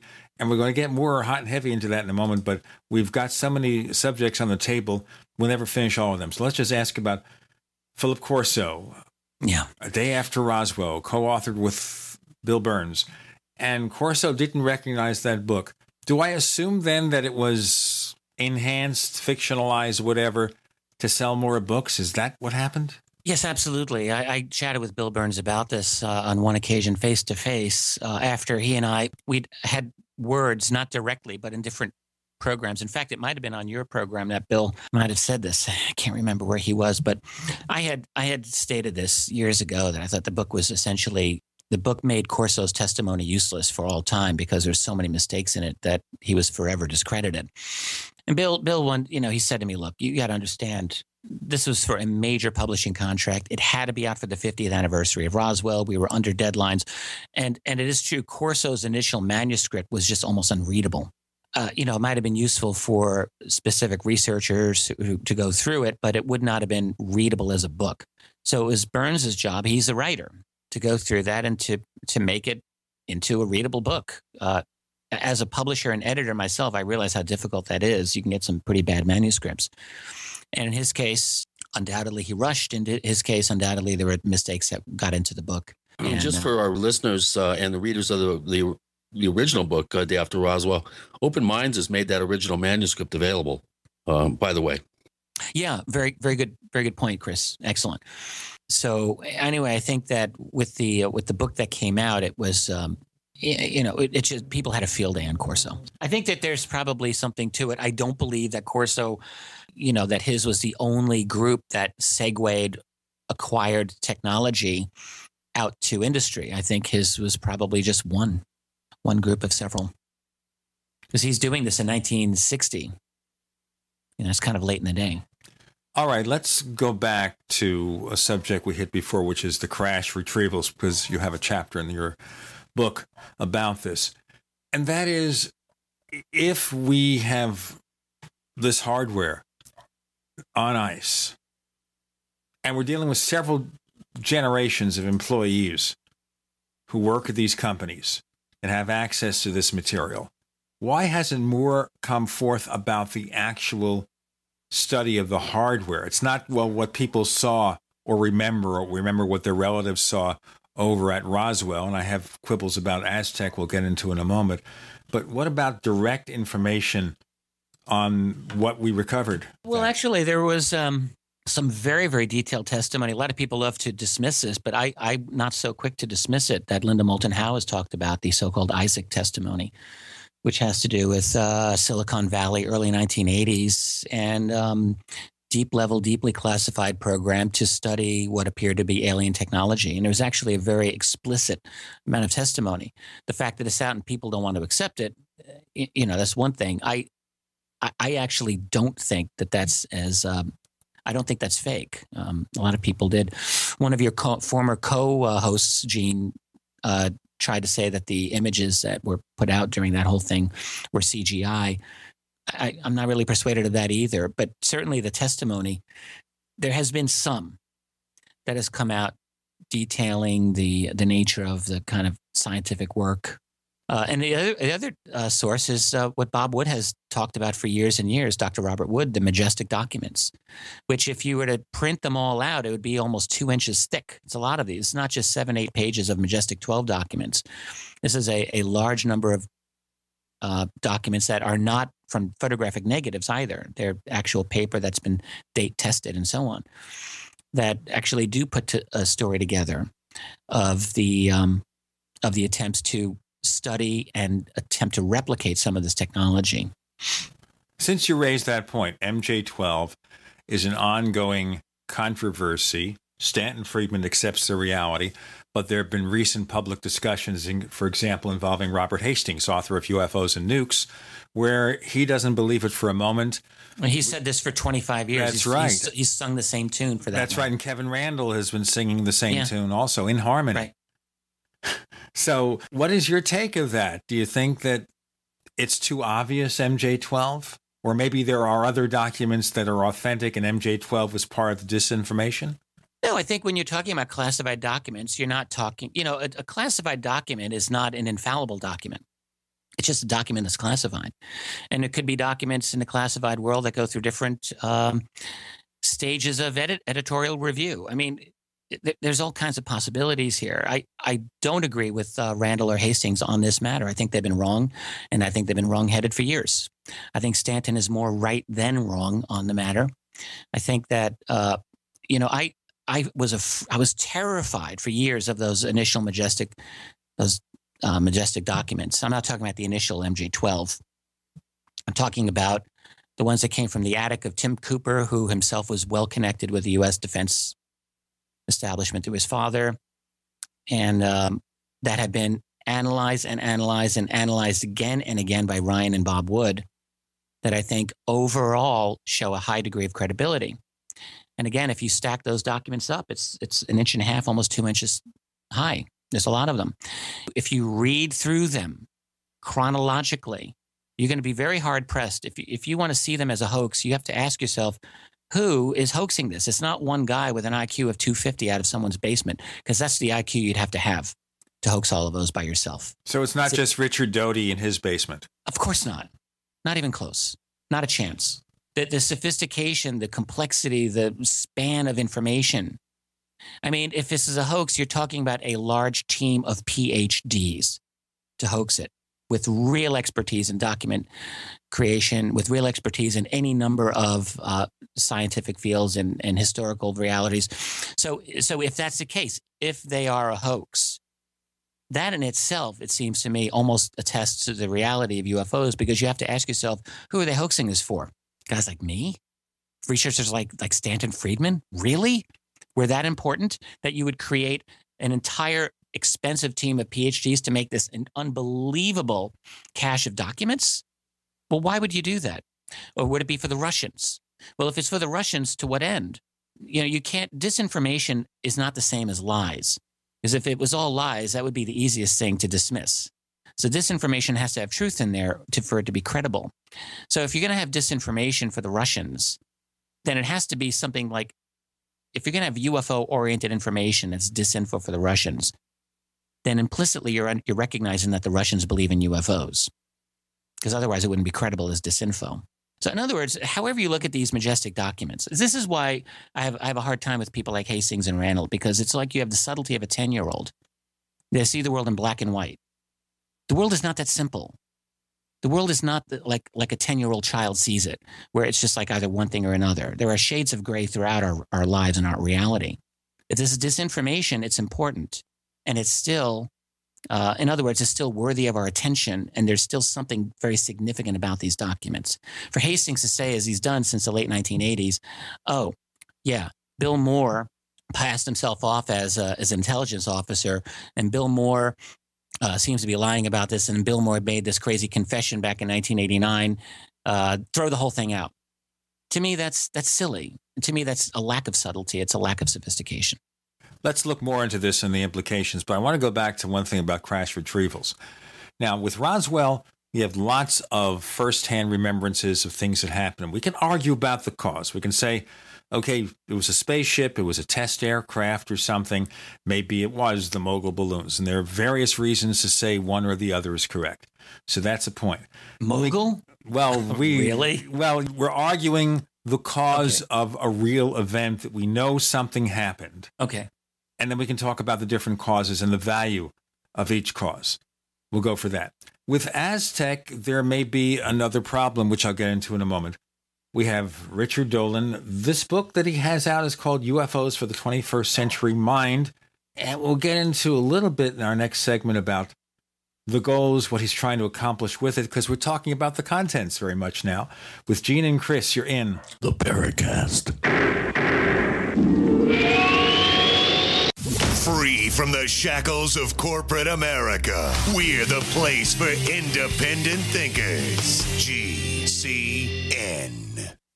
First came Attack of the Rockoids, and it was a critically acclaimed success. And now there's The Coming of the Protectors. A former military intelligence man is contacted by a space woman in a dream that turns out to be a nightmare because evil forces on our distant planet are planning to conquer the Earth. This is gripping science fiction of the classic kind.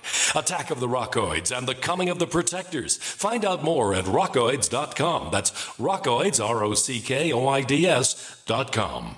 So here's what happened. I was placing an order online. The site went down. It took hours before it returned, but I'd already placed the order with another company. If your site goes down, you could lose business. And if you have a business or personal site, you'll want to know it's easy to run and it will stay online. At iWeb, your site is hosted on one of the most reliable networks in the world. Talk to a sales rep at iWeb.com. Use the promo code TechNightOwl for a special discount. Don't complain about your cable bill going up and up and up. Do something about it. Grab a pencil and jot down this special number, 1-855-905-MY-TV. The more cable TV rates go up, the better digital satellite TV looks. Say goodbye to the cable guy and get more of your favorite channels in 100% digital quality for less money. Call 1-855-905-MY-TV. Sign up for packages starting as low as $19.99, and there's no equipment to buy. You get free HD TV upgrade, a free DVR upgrade, and free professional installation. You control what you watch when you watch it. Record your favorite shows, pause and rewind live TV, even skip the commercials. Watch local channels too. At just $19.99, what are you waiting for? Pull out your major credit or debit card. Call 1-855-905-MY-TV. 1-855-905-MY-TV. Say goodbye to the cable guy. Cut costs and get more. 1-855-905-MY-TV. 1-855-905-MY-TV. We all know that Berkey Water Purification Systems are the most trusted name in water filtration. As an authorized Berkey dealer for over 6 years and serving thousands of satisfied customers, the Berkey Guy offers amazing specials for Berkey Water Filtration Systems. The Berkey Light Systems include a set of self-sterilizing and recleanable black purification elements that purify water by removing chlorine, pathogenic bacteria, cysts, and parasites to non-detectable levels and remove harmful chemicals such as herbicides and pesticides. Order the Berkey Light Systems system today, complete with 2 black Berkey elements for only $231, and the Berkey Guy will ship your order free of charge. With the purchase of a Berkey Light, the Berkey Guy is also offering a set of fluoride and arsenic filters for only $39.99. That's over 30% off the retail price. Call the Berkey Guy at 1-877-886-3653. That's 1-877-886-3653. Or order online at GoBerkey.com. That's GoBerkey.com today. The human body is extraordinary. Despite all the stresses we inflict upon it, it still works hard to stay in balance. Thousands upon thousands of people rely upon Heart and Body Extract to help their body stay balanced. This excellent 100% natural herbal formula helps maintain healthy blood pressure levels, cleans arteries, promotes good circulation, balances cholesterol, and more. HB Extract, paired with healthy lifestyle choices like good nutrition and exercise, can give you a life free of pain, sickness, and fear. Recapture your youthful vitality and experience your body healing itself with the aid of HB Extract. It's extremely effective and it starts working in just days. Visit hbextract.com to learn more and to read scores of testimonials from satisfied customers. And we've never increased our price in over 10 years. That makes Heart and Body Extract as great a value now as it was the first day we sold it. A healthy heart is a happy heart. Call 866-295-5305 or go to hbextract.com.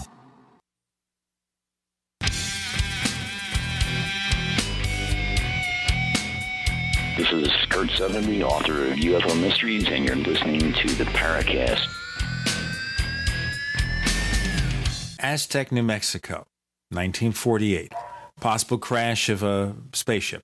Richard Dolan joins us. Now, we should tell you about the background of the Paracast when it comes to Aztec. We've had Scott Ramsey and Frank Warren talking about the subject several times. We had a debate, quote unquote, with Scott Ramsey and Kevin Randall about Aztec. What bothers me about Aztec is, with something like Roswell, everyone knows something happened. With Aztec, it's very hard to find anyone who thinks they remember that something happened. And the biggest presentation of Aztec is, of course, Frank Scully's book. And we can argue back and forth about the reputation of the two scientists from which he got the information, G. Bauer and Newton. We know there's a lot of controversy about that, but we don't have as much ironclad evidence of an event. It's either a few people who knew somebody and not much more.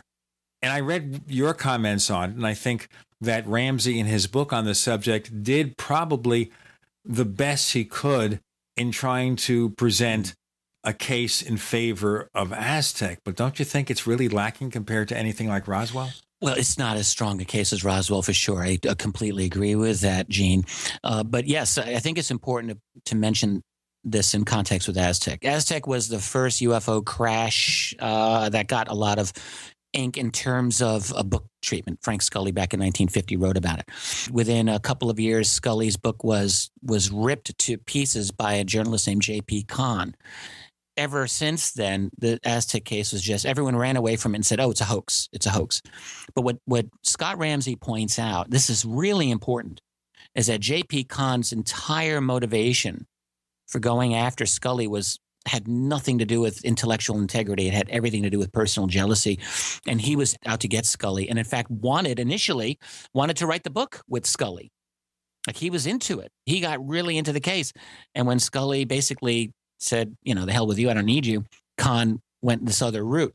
And Scott and his wife, Suzanne Ramsey, really laid this out very, very well in their excellent book. Now, that doesn't prove that the Aztec crash itself was an alien crash, but it does give you pause to make, well, wait, if the accusation of hoax was itself motivated out of, motives that were not intellectually pure, then what was the case? And I think he put together something that is suggestive that something extraordinary did happen at Aztec. The case is never going to be as strong as the Roswell case, no question about it. But I think that it's a real possibility at this point.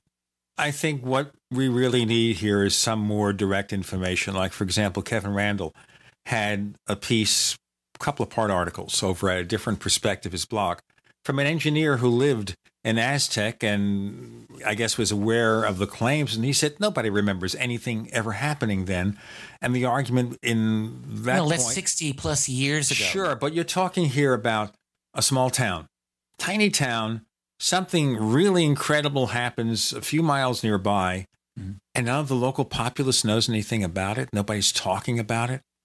Think about the way see, this is, I'm really glad you mentioned this because this just shows a very short-sightedness of thinking here. You've got a tiny town, admittedly, yes. And that's part of the thing about it. There's no internet. Very few, probably no one had their own telephone. I mean, much less internet. And if you have a recovery that takes place a few miles outside of town that is sealed off, and amid a very patriotic population. This is right after World War II. And if the Army says jump, you say how high. I could easily see this thing dying within a couple of years, maybe a few people talking about it right away, and then just a whole lot of nothing. That's the easiest thing for me to see. So then you do see then, Richard, that if there wasn't a Frank Scully book, nobody would ever know about this case. Yeah, it would have gone away. Well, the same with Roswell. You know, had Sam Friedman not bumped into Jesse Marcel in New Orleans back in the late 70s, Roswell's story had a little more legs to it. It had the news article and there were people in the town talking about it quietly, but they would have all died off and the story itself would have died off and that would have been the end of it. And one thing that Scott Ramsey did find at Hard Canyon was I'm trying to remember, there was a concrete slab that was used at the crash site that is suggestive, and that it seemed to be there to support a crane that was there to remove the craft. I mean, there's actually something to go on here. And again, I agree with you in the sense that this is not as strong a case as Roswell, probably never will be. But I think the initial dismissal that lasted for generations, this reflexive fear of like no one wants to be associated with a hoax, I think we have to rethink that. And I don't think that that's really a smart way to look at this case. Okay. Now, that concrete slab, I don't know, that might be stretching it because there could be other things it wanted to drag. Regardless, how at this point do we ever do anything more in getting information about Aztec? Unless there's somebody's diary somewhere, somebody's surreptitious photograph, somebody who really has something direct. Probably nothing. Probably the case is just going to sit where it is. I think it's gone probably as far as it can. I did get a statement a number of years ago. I had a conversation with William Steinman, who wrote an earlier book on Aztec back in the 80s. Not anywhere nearly as strong as what Scott and Suzanne Ramsey did. Not even close. But Steinman told me personally that when he was investigating the Aztec case, he had a conversation with Bill Moore, who as we now know, was talking with U.S. intelligence, was running some disinformation, at least on a limited scale, maybe a larger scale, but at least on some scale. And when Steinman told Moore that the Aztec crash was a real thing, Moore said, "Oh no, you're not going to write that." And Steinman said, "What? What are you talking about? I'm not going to write that." "Yes, of course I'm going to write that. It was a real event. It was a real thing. It was ET." Moore said, "No, you're not." And Steinman said to me that at that point he asked Moore, "Who are you? Who are you working for?" And Moore told him, "I have always worked for CIA. There's never been a time in which I have not worked for the CIA. And you are not going to say that the Aztec crash happened." And Steinman basically set up yours, and he ended up writing his book anyway. But that's the story that Bill Steinman said to me directly. Now, did Moore ever give a reason, other than saying I'm with CIA and don't do it? Did he give any reason why Steinman shouldn't write about it? Bill Steinman didn't tell me anything more than that. I shared this story, by the way, with Linda Moulton Howe. Steinman had said almost the exact same thing to her as well. So he told Linda and myself. But I don't know anything more about why that would be the case. So weird. So anyway, we're covering the periphery of your book, mentioning things in it. Overall, what are you trying to do with UFOs for the 21st century mind? And I ask that in the context of the fact that, of course, you wrote those 2 volumes of UFOs in the National Security State, going through 1991. We assumed there would be a 1991 towards 2000, whatever version eventually. Was this a detour or what? A little bit of a detour. It's there certainly will be a third volume of the National Security State Series. This is a different kind of a book. A couple of years ago, I was asked by kind of an online university at the time if I would do an introduction to UFOs type of a course. And I thought about it. And I agreed to do it. It would be 12 lectures, an hour long each, on my choice, however I wanted to, whatever I felt was important about the UFO phenomenon. And I thought this is a nice opportunity. And when I'm done with this, I'm going to turn it into a book. And this is the book. So this is my attempt to do a true sophisticated overview of the entire crazy, amazing, fascinating subject of UFOs, everything that I feel is important about it. So there's a great deal of history from ancient aliens right up till today, sightings that I consider to be important. I try to document that as well as I can, but there's much more.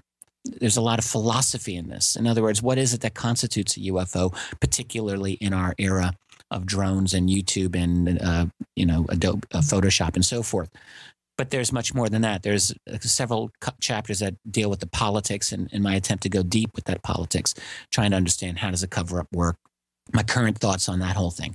But then there's much more than that. There's the science, the crazy science of this phenomenon. It doesn't seem to make sense, except that it actually does make sense when you look at contemporary developments in science, everything from propulsion to space-time to string theory to consciousness itself. And then there's a whole part of this, a theme of this book, which is my own attempt to kind of come to terms with and confront the infiltration, you might say, or the influence of New Age thought, New Age culture into the UFO culture. And what does that actually mean? Is that good? Is that bad? Is that helpful? Is that not helpful? And then there's a chapter that, looks ahead at disclosure. I mean, I've written about this elsewhere, but current thoughts.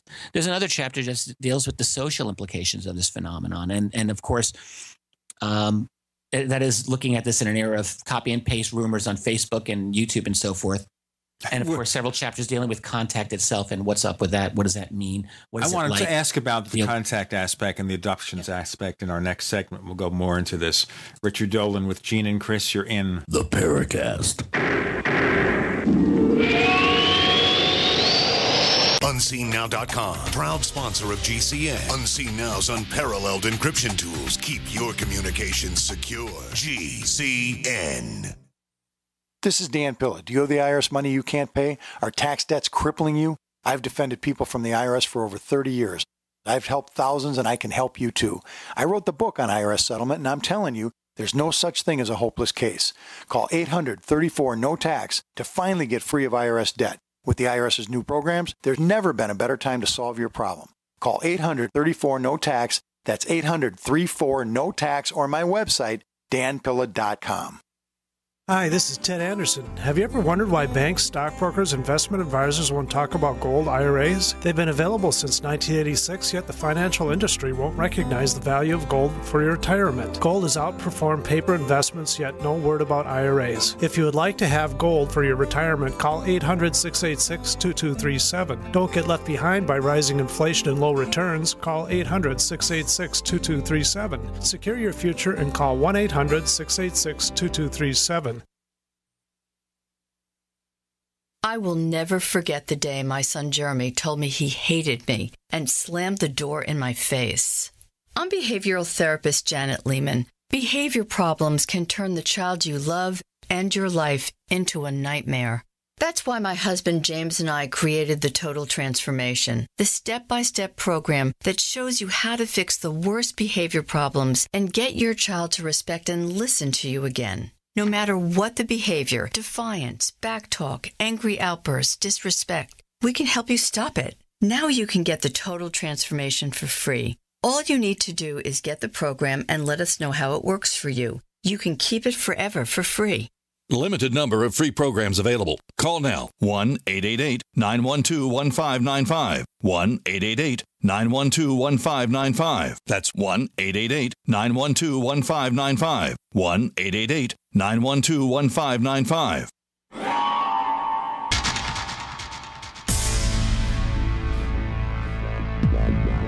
Welcome back to the Paracast, the gold standard of paranormal radio.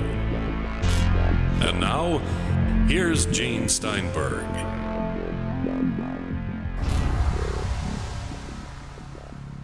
Richard Dolan, we're talking about UFOs for the 21st century mind. We've been focusing on a lot of the national security stuff about Roswell, Aztec, and the implications. And the reason I want to talk about this Chapter 8 called Contact and Abduction is because a couple of weeks ago, we had Robert Salas on the show. Of course, we know about Malmstrom, and we're talking about a guy who was in the military, and he's a pretty straight-laced kind of guy, mathematician, everything. And suddenly he's laying this abduction tale on us, Richard Dolan. Yeah. Oh, boy. What is your take about abductions? And I think the other thing we always focus on when we talk about abductions is the way the information is brought forth, and whether you think that when we're starting to use hypnotic regression, there's so much the danger of basically contaminating the evidence and their memory. Yes, these are really important questions, Gene. I was as astonished as probably anyone else when I learned that Robert Salas had said that, yes, he too was an abductee and he wasn't going to hold back anymore. And I just thought, wow, I don't really know what to say about that. I've not really delved into it with him. I haven't spoken with him in any detail, and I haven't read the details of what he said. I only heard about it, probably like a lot of other people. The thing is with abduction, 20 years ago when I started researching UFOs, I remembered thinking, I'm not going to get into any weird stuff like abductions and crop circles and mutilations. I'm just going to study UFOs, like as if that wasn't strange enough. But the fact is, to ignore abductions would be, I often liken it to going to this amazing beach and you just put your little toe in the water and you say, okay, I've had enough. There's a whole big ocean out there. And at some point, if you're brave enough, you have to swim. Abductions are an apparent phenomenon that will not go away. Again, I mean, for years I would read what other researchers have to say about it, but I can just say in my own journeys in this field, I've interviewed dozens of individuals, men and women, who've had what seem to be abduction experiences. I have not hypnotically regressed them because I can't do that. All I can do is listen carefully and try to keep them calm while they tell me what they remember. But there's a lot of these stories out there. There's something happening to many, many people. And what disturbs me more than anything else is that they go through their lives with this event that often is traumatic, sometimes transformative, but often it is traumatic. And they feel like they can't tell anyone because they're subject to ridicule. So I think that there's something happening. And I think that there is an agency, there's a group, there's someone that is indeed taking people. This is not all bedroom sleep paralysis. Sleep paralysis is a real thing, but some of these abductions happen in people's cars, and they happen with waking knowledge, and not all of them require hypnotic regression, by the way, to be recalled. So there's enough out there to persuade me that this is a real phenomenon and that this is somehow connected with what we call UFOs. Not that there's not a military component, not that there's not a black budget component to this. I think there is. There's definitely, in my view, there's an abduction phenomenon that's happening. I tend to agree. I've had my own up close and personal experience when I was very, very young. I was a 6 or 7 year old. So, I mean, I do think that there's something to it, but it's infinitely more complicated, I think, than any sort of standard ufological explanation. It's just infinitely more complicated, and I don't think it's something that can be solved by one case or even by analyzing all the cases. I think each one has a level of strangeness that's unique to that particular person in that particular case. It's almost like the individual is filling in the details of some sort of not quite manifest event. It's really hard for me to describe. I think you're onto something here, Chris. I'm very, very in line with what you're saying. This is highly complex. One of the reasons I wrote this book, UFOs for the 21st Century Mind, I wanted it to be the single best sophisticated entry point into this subject that's been written. I mean, right. It's 500 pages, so it's not a short book, but it's not outrageously long, and it really is my attempt to cover everything that matters. And one of these things is the fact that this is a strange phenomenon. My feeling at this point is that what we encounter as UFOs, it exists, what I like to think of as like at the edge or beyond the fence of our reality. We have this, right. It's like if we're fish in the water and then someone comes into the water and then they leave. We wouldn't know how to imagine life outside the water, but we would have occasional encounters with something that enters our domain. And I think that this intelligence is kind of like that. I think they come into our reality, which, we perceive reality through space and through time, but we do know intellectually that space and time are not what our common sense tell us anyway. It's not what Isaac Newton said exactly. Time doesn't just go and space doesn't just go. They're connected like a fabric, and they're affected by things like gravity and by other things. And these other beings, it seems to me, they have an ability to play games with space and time in a way that we ordinarily do not. And so they can manipulate our reality. And I think we're kind of outmatched by them. It doesn't mean that we can't try to grasp what's happening. And then this other thing that you just said, this kind of individuality of the phenomenon, there does seem to be aspects of this that are highly individual, that engage in what we would call synchronicity and other strange things that, if you have a mechanical Victorian sort of worldview that's very materialist, this doesn't really fit into it easily.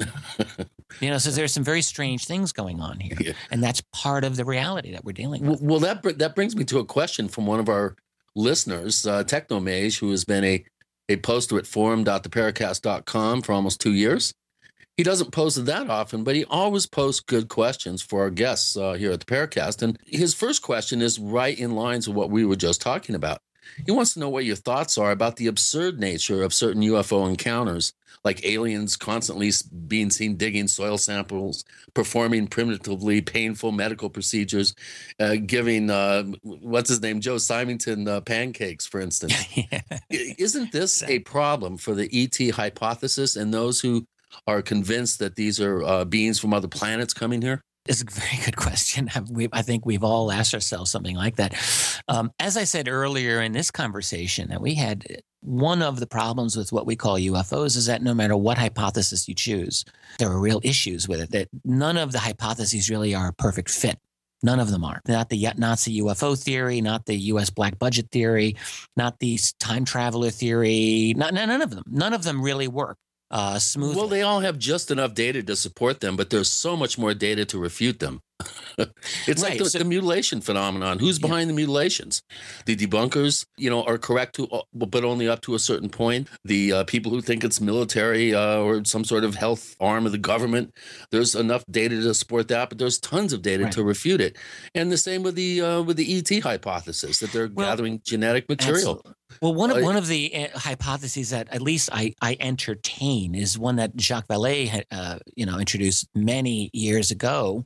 I don't know that this is true, but it actually would speak to that question and some of these others, which would be that they're kind of messing with us. They're sort of engaging in our culture in a certain way with a certain idea, with an intention of causing slow transformations of the culture. I'm not saying this is the case. Mythological programming. Yeah, but actually, in a sense, there is a kind of logic to that.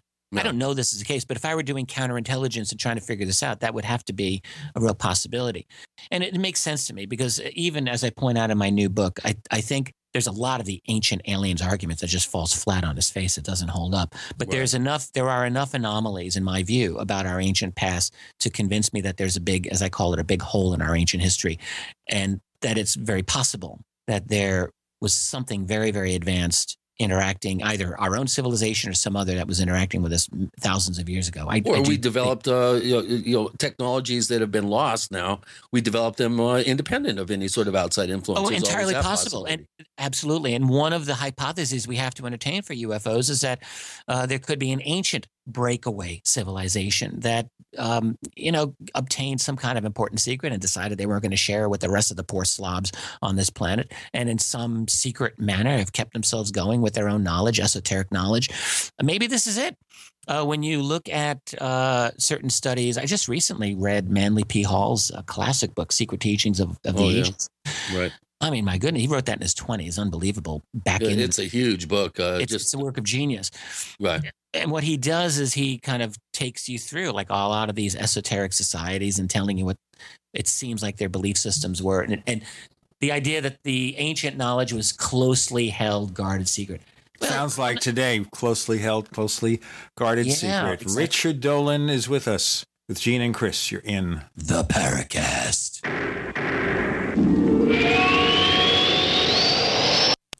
neighbors, are you tired of dealing with a slow web hosting provider? Well, check out A2 Hosting and their screaming fast Swift server platform.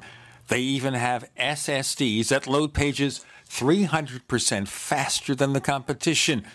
Ready to give your site a speed boost? Well, tell you what, neighbors, head on over to a2hosting.com. That's A2, that's number 2, a2hosting.com. Check out their Prime hosting account. And get this, neighbors, they're even giving you an exclusive 25% off discount for all our listeners. 25%. And remember, their Guru Crew support team is standing by 24/7, 365 days a year to answer any of your questions. Now, to get the discount, use the coupon code GENE when you check out. Adam Miller here with Midas Resources. Today is October 24th, 2014. Gold opened at $1233.30. A 1-ounce gold coin can be purchased for $1278.54, $639.27 for a half ounce, or $319.63 for a quarter ounce. That's $1278.54, $639.27, and $319.63. Hi, this is Ted Anderson. Have you ever wondered why banks, stockbrokers, investment advisors won't talk about gold IRAs? Wait a sec. Gold and silver is going up while Congress is trying to settle on the next debt increase. And there's no end to this madness. That old 401k and IRA can be converted into physical gold without tax consequences. I explained this in my book, 10 Reasons to Buy Gold. Don't let time slip away. Call for your free copy today, 800-686-2237. Get away from that Washington spin and get honest answers about gold. 800-686-2237. The book is free, 800-686-2237. At 30dayfoodsupply.com, you can now purchase a one-of-a-kind product not available anywhere else. A meatless burger dry mix in 4 delicious flavors. With our new Oregon Trail Foods vegan burgers, all you do is add water and fry. They need no refrigeration. They're packaged in Mylar bags with an oxygen absorber for a long shelf life. They're non-GMO. They're gluten, soy, nut, and chemical-free, but they're loaded with flavor. And a good source of carbs and protein, yet low in sodium. Flavors include Italian, spicy Mexican, 6 vegetable, and black bean olive. Go to 30dayfoodsupply.com or call 541-229-0010 and order today. Eat them every day, take them camping, or save them for an emergency. Check them out at 30dayfoodsupply.com and click on the vegan burger icon. That's 30dayfoodsupply.com, where all of our products are produced in Oregon by Oregon Trail Foods. 30dayfoodsupply.com. A little over a year ago, I began to do a lot of research into why, even if I had a pretty good-sized meal, that I was still starving. And my research led me to a well-known fact that most of the soils that we grow our crops on here in the United States and across the industrialized world are almost completely depleted of almost all of the key minerals and trace elements that our bodies need to rebuild themselves, fight off cancer, and be healthy. I then searched out the best vitamin and mineral company out there and discovered Youngevity. The Youngevity products are designed to give you the real nutrition you need, and once you've got that, you don't have to eat as much to be satisfied. I've lost 37 pounds in 2 months, simply getting the vitamins and minerals I need. Check it out for yourself. It's incredible. Go to InfoWarsTeam.com today and order your first canister of Beyond Tangy Tangerine Complete Multivitamin Mineral Complex Dietary Supplement. That's InfoWarsTeam.com. We'd like to hear from you. If you have a comment or question about the Paracast, send it to news@theparacast.com. That's news@theparacast.com. And don't forget to visit our famous Paracast community forums at forum.theparacast.com. You did that one. Richard Dolan is joining us. Hey, man, Chris, you dropped the ball. I had to take over. Thanks, Rich. I had my mute button on. I was coughing before. I helped you out, buddy. Appreciate it. You and Nick should get together and practice. Nick, what, Pope? Redfern. Nick Redfern. He constantly is aping me on the when he comes on. Love Nick Redfern. The Paracast. He's very good at the shadow type of laugh. Yeah. Oh, is that right? Whoa. Oh, my goodness. But we aren't here to talk about laughter. We're here to talk about No, this is very serious stuff and a very serious book. You know, Richard, looking at the book, you know, it kind of reminds me of what I attempted to do with Stalking the Herd, is start at the very beginning and end in the present, put everything out there that you possibly could fit in that was relevant, and do it in such a way that it's accessible and objective. And you've really accomplished that. This is really, I think, a major work. I think it's the most important UFO book of the year, possibly of several years. And my hat's off. I really want our listeners to go out and get this book, order it, study it. There's something in there for anyone, no matter what level of knowledge that you have about this subject. This is an incredible reference book, and my hat's really off to you, Richard, on this. It was an amazing work. You really put a lot of time and effort and thought into this. I so very much appreciate that. Coming from you, I respect you and your work so much. I will say, when I wrote this book, I wrote it differently than every other book I've done. In other words, I actually wrote this book out without even thinking too much about citations. I just wrote it. Wrote it. And then I realized, well, I got to put my citations in. So I went back over it and found everything. And there's about 500 or more citations, which is low for me, actually. But there's enough to give people a very clear idea of where this information is coming from. I just don't make it up. I only have one problem with the book. You did not mention the over 1,200 UFO sighting events that occurred in the San Luis Valley from 92 to 96. But I should have a slide on that. No, I think you're absolutely right, and probably I should have done that. You know, part of it is simply, you know, what makes it to the page and what makes it to the cutting floor. I wanted to keep this book down to 300 pages. Yeah, it went up to nearly 500 pages, and there's still so much more. When I do the third volume of the National Security State series, I absolutely intend to cover that. You know, very, very fairly. And the NORAD event of 1995 was probably the most important event that included involvement with NORAD and the military. That event, I think, is hugely overlooked, and it could be incredibly important. And at the I'm sure you're right. If you at least cover that event, I'll be happy. No, thank you for mentioning that, and I do appreciate it. And, you know, honestly, if I'd had, after you finish a book like this, there's always things that you think, oh, God, I wish I had included this or that. And I know that's one of those things I probably ought to have included. Yeah. Well, you got time for your next volume of the National Security State volumes. I have some other questions here we'd love to get into. Just real quick, this one comes from Ashtray, who is he's been a poster for a year, but he's only posted 9 times. So you're bringing him out of the woodwork. Great. Great. In which way has the whole UFO topic changed your religious belief system? Do you still believe in some sort of God? That's a good question. You know, I don't believe in the desert sky god mythology. I don't believe in the cartoon version of. I mean, that's really what Judaism, Christianity, Islam really are. In my view, I look at them as cartoons for what should be true spirituality. Sorry if I'm offending anyone, but look, this is my opinion. Spoken like a true Gnostic.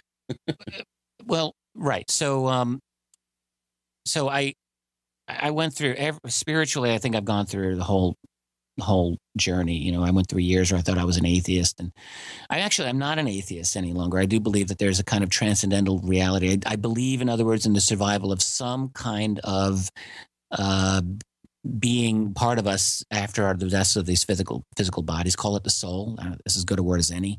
The ancients used it. I think that there's something like a soul. I happen to believe, I don't know this, but what can any of us know? But I believe that probably the way that we comport ourselves in this reality might have some determination on the quality of our existence after we shed this mortal coil. Has the UFO phenomenon affected my belief system? Not really so much, although through the UFO phenomenon, I did a long study of remote viewing, and it was a study of remote viewing that actually did affect my spiritual beliefs. I will say that. Like, you know, the recognition that many remote viewers are able to see things not simply across space, but across time. There's some very good examples of this. In other words, seeing the future.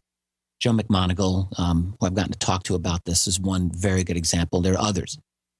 So at one point I asked myself, like scientifically, how is this possible? I mean, what does it say about the fabric of reality that a human being can see across space or time? What part of us is doing that? What part of reality are we affecting when we're seeing? I mean, it's crazy questions. But what I believe is that there's a part of us that is able to transcend what we ordinarily perceive as space and time. And that part of us, that's what I would call that the soul. And I think that is a separate aspect of our existence. And so I do have that aspect of spiritual belief. I would never presume that I would call that knowledge. This is where I complain about Christian fundamentalists or Islamic fundamentalists or any fundamentalists. I call them spiritually greedy. You know, it's like, it's one thing to have faith. What is faith? Faith is a little bit of hope, a little bit of belief. It's not knowledge. If it were knowledge, that's the word we would use. Faith is not knowledge. So with faith, you have to have a little bit of uncertainty. You have to be comfortable with uncertainty. But there are people who are not comfortable with uncertainty. They get greedy. They want to know it all. Well, ancient people, whether the ancient Greeks who talked about this or the ancient Hebrews who talked about this in stories like the Tower of Babel, you know, when you try to put yourself at the level of the gods, that is thinking that you know, not just think, believe, but you know what God's will is, or you know this or that, well, God's going to mess you up. The Greeks called it hubris, a certain pride that put you on the level of the gods, and they would smack you down. In the Tower of Babel story, people wanted to create a tower to reach God, and God said, oh, no, you ain't, and dispersed them with different languages. Well, that's a brilliant metaphor. You know, it's for us to understand that it is actually not the place of human beings to have true omniscience. It is not the place of human beings to put themselves at the level of the gods. There's always going to be doubt. So when you get these fundamentalist types, I call that greedy. You know, we're not supposed to, you can't know. So be comfortable with some uncertainty and just get over it. But I believe, or at least I think that there's a reality that follows the death of my body. I can call that faith, and I don't mind calling it that. Yeah, I've always likened it like this is kindergarten, and all we're doing is hoping to graduate kindergarten and go on to first grade. Yeah, right. I think, you know, there was an old book, an old yoga book from the 1930s that I browsed through about a year ago, and the last page or so was kind of this amazing book. And the guy said, I met with this guru in India, and he said, we are all, those of us on the path, that we are candidates for humanity. We're candidates for humanity. I thought that was a beautiful expression. In other words, implying that we're not fully human. There's so much potential we can be, but if we put ourselves along the correct path, we are at least candidates for that. We're candidates for something, I'll sure tell you that. Richard Dolan is with us, and you're hearing about a lot of fascinating stuff, and a show that's really too short to contain it all. With Gene and Chris, you're in the Paracast.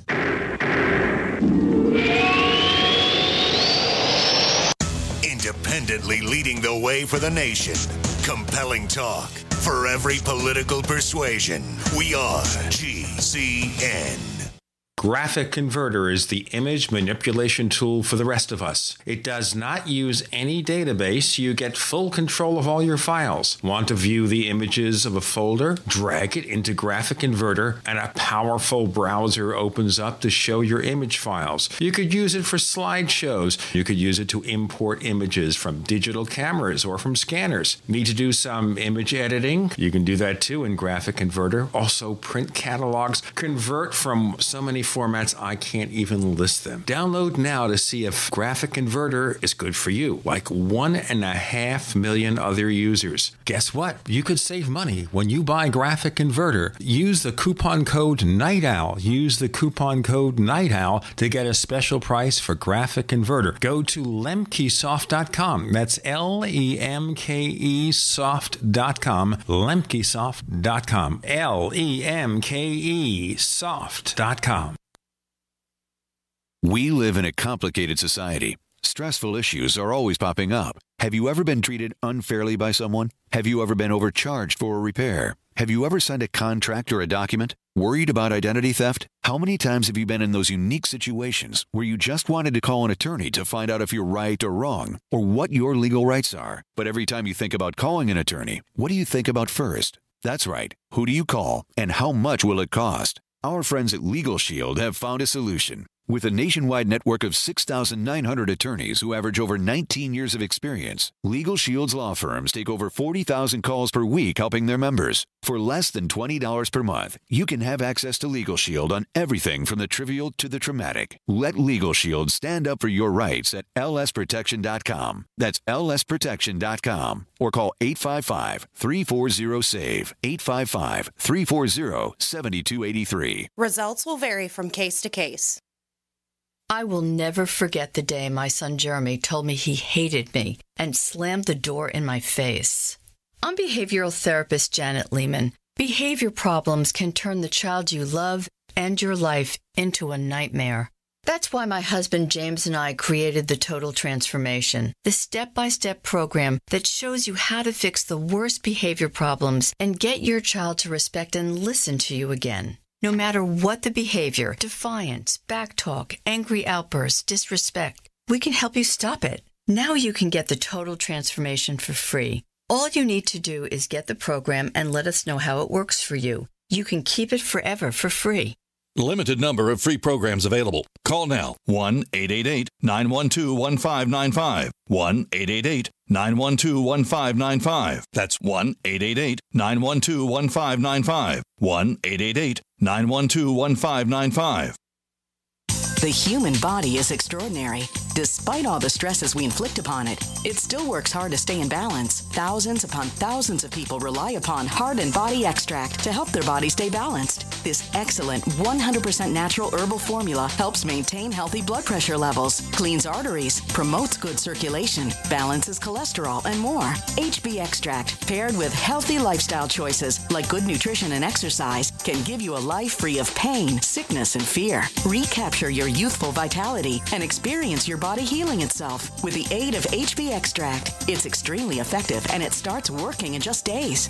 Visit hbextract.com to learn more and to read scores of testimonials from satisfied customers. And we've never increased our price in over 10 years. That makes Heart and Body Extract as great a value now as it was the first day we sold it. A healthy heart is a happy heart. Call 866-295-5305 or go to hbextract.com.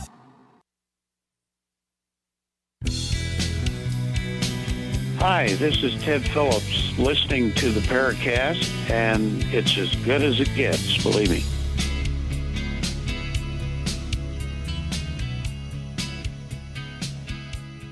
Let me remind you that we have a free copy of Chris O'Brien's Secrets in the Mysterious Valley to send to you. Sign up for our newsletter at theparacast.com. That's theparacast.com. Pay a visit. You'll see up there a place where you can subscribe to our newsletter, and once we get your subscription, within a few days, we'll get a copy of the book. Speaking of books, this book we're talking about is UFOs for the 21st Century Mind, a fresh guide to an ancient mystery by Richard Dolan. And Chris is asking the questions that you listeners have asked of Rich. Go ahead. Here's another question from Ashtray, and I'm sure it's one that you get all the time, but just, to make it official here, have you ever been approached by some high-level person because you're getting too close to the truth? Not really, no. I mean, I've talked to high-level people, never in a confrontational way, and they've never approached me because they need to warn me off of anything. I've never had that experience. Yeah. I've had experiences when I concluded that I was being monitored. I had experiences when I concluded that someone was trying to mess with my research by disinforming me. I had that. Right. I think that's the case. Even to this day, I don't know for sure. But I've never been warned. I've never felt threatened. I had one in my whole time doing this. I had one very bizarre feeling that I might have been under some kind of attack. And I don't even mind mentioning it. It was back in 2005 in November at one of the crash retrieval conferences, which was run by Ryan Wood and Bob Wood. It was in a hotel that was in Las Vegas.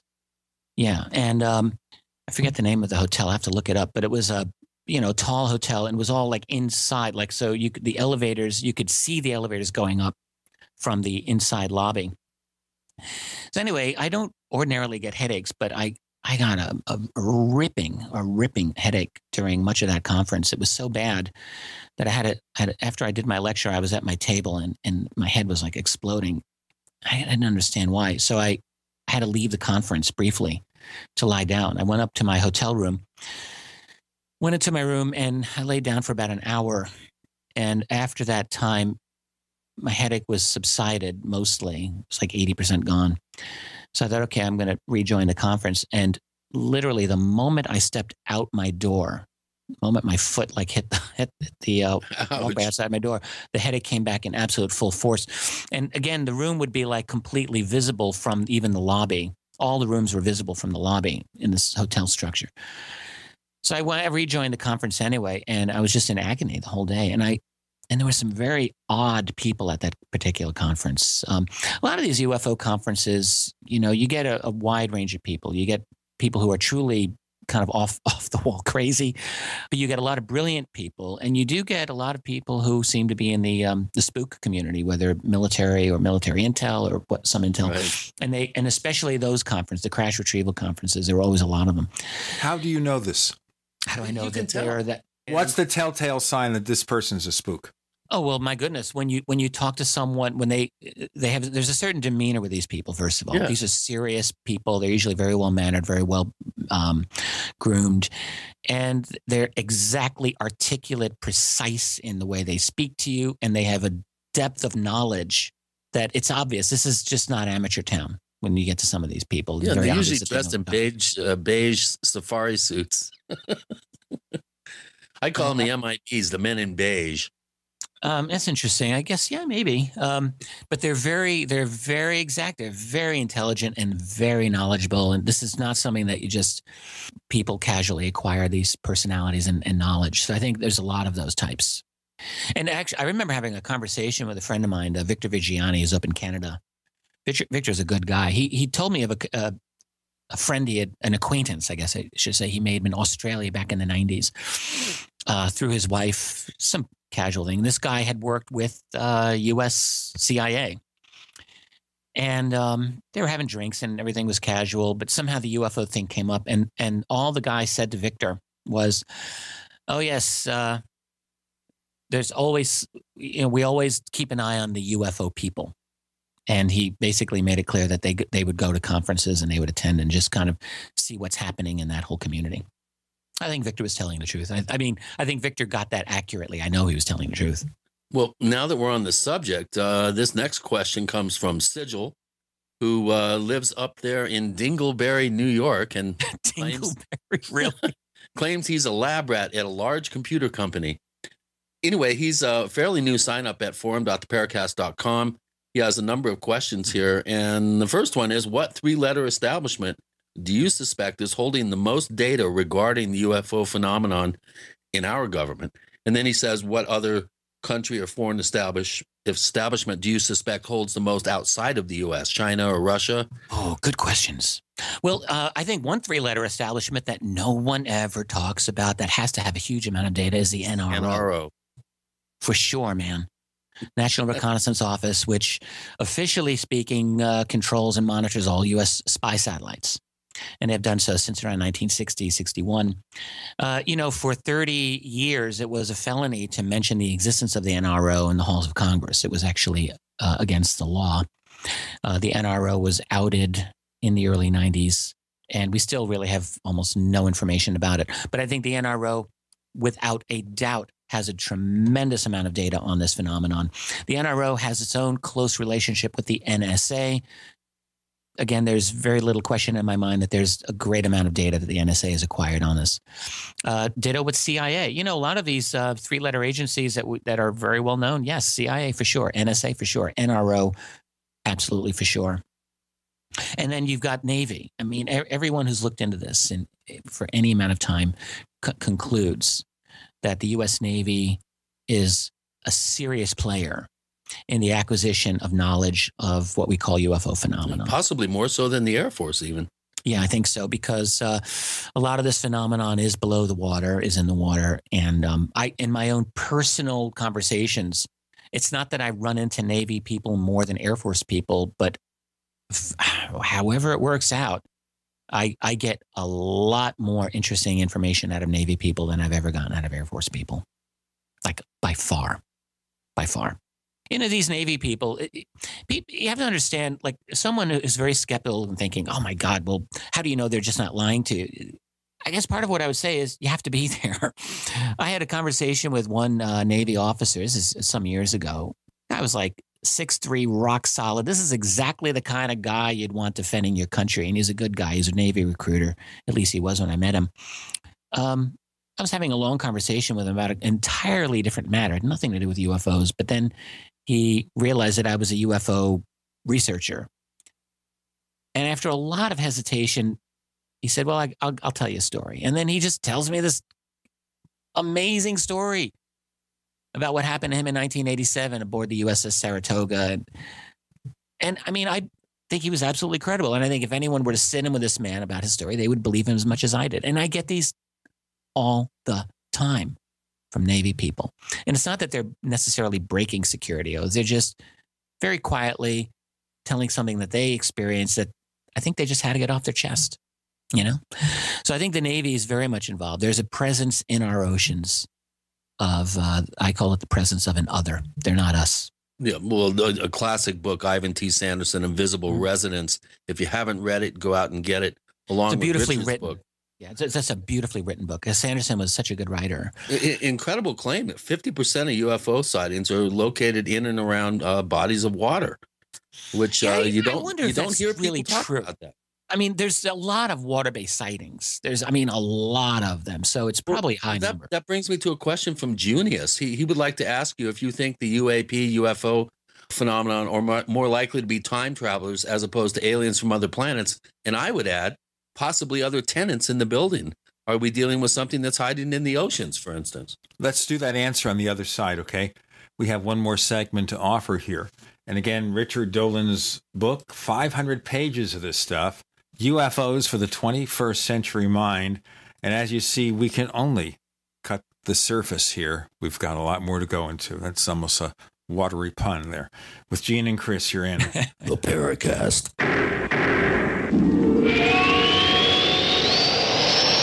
The nation's largest independently owned and operated talk radio network. The Genesis Communications Network. GCN.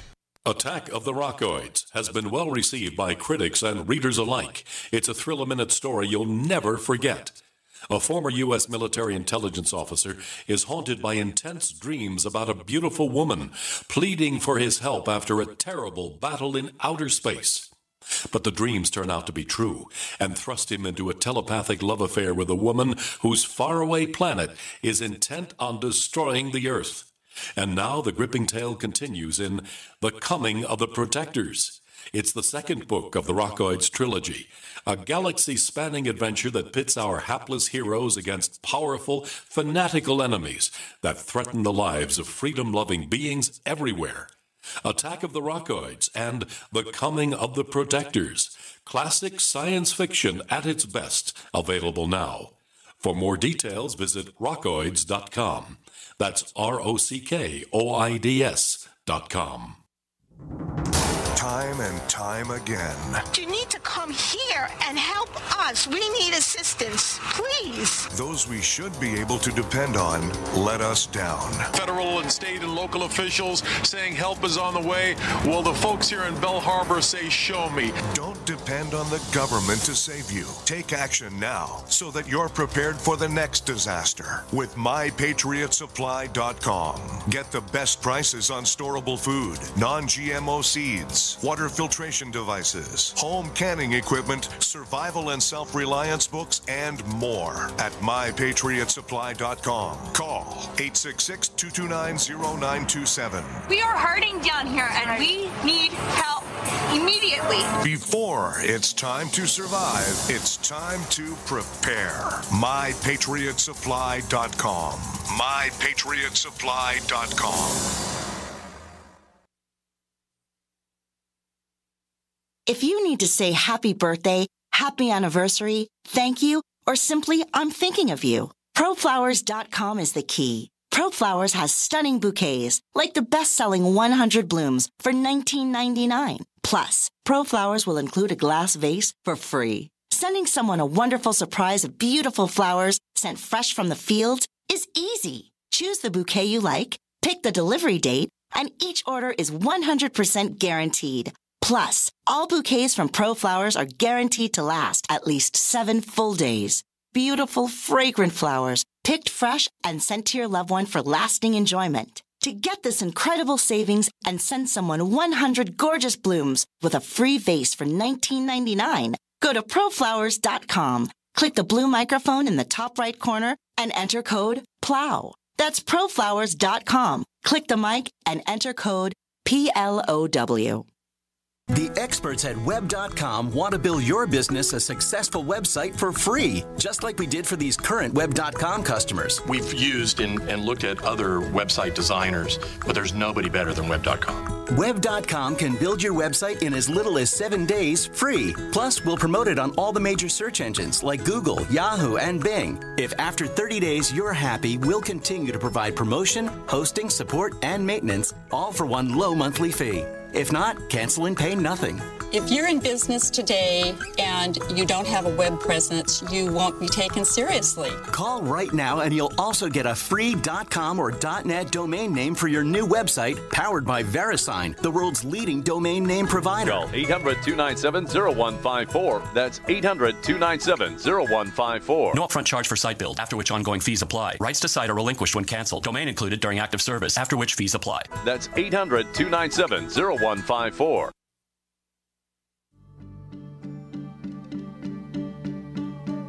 Hi, this is nuclear physicist lecturer Stanton Friedman. You are listening to the Paracast, the gold standard of paranormal radio.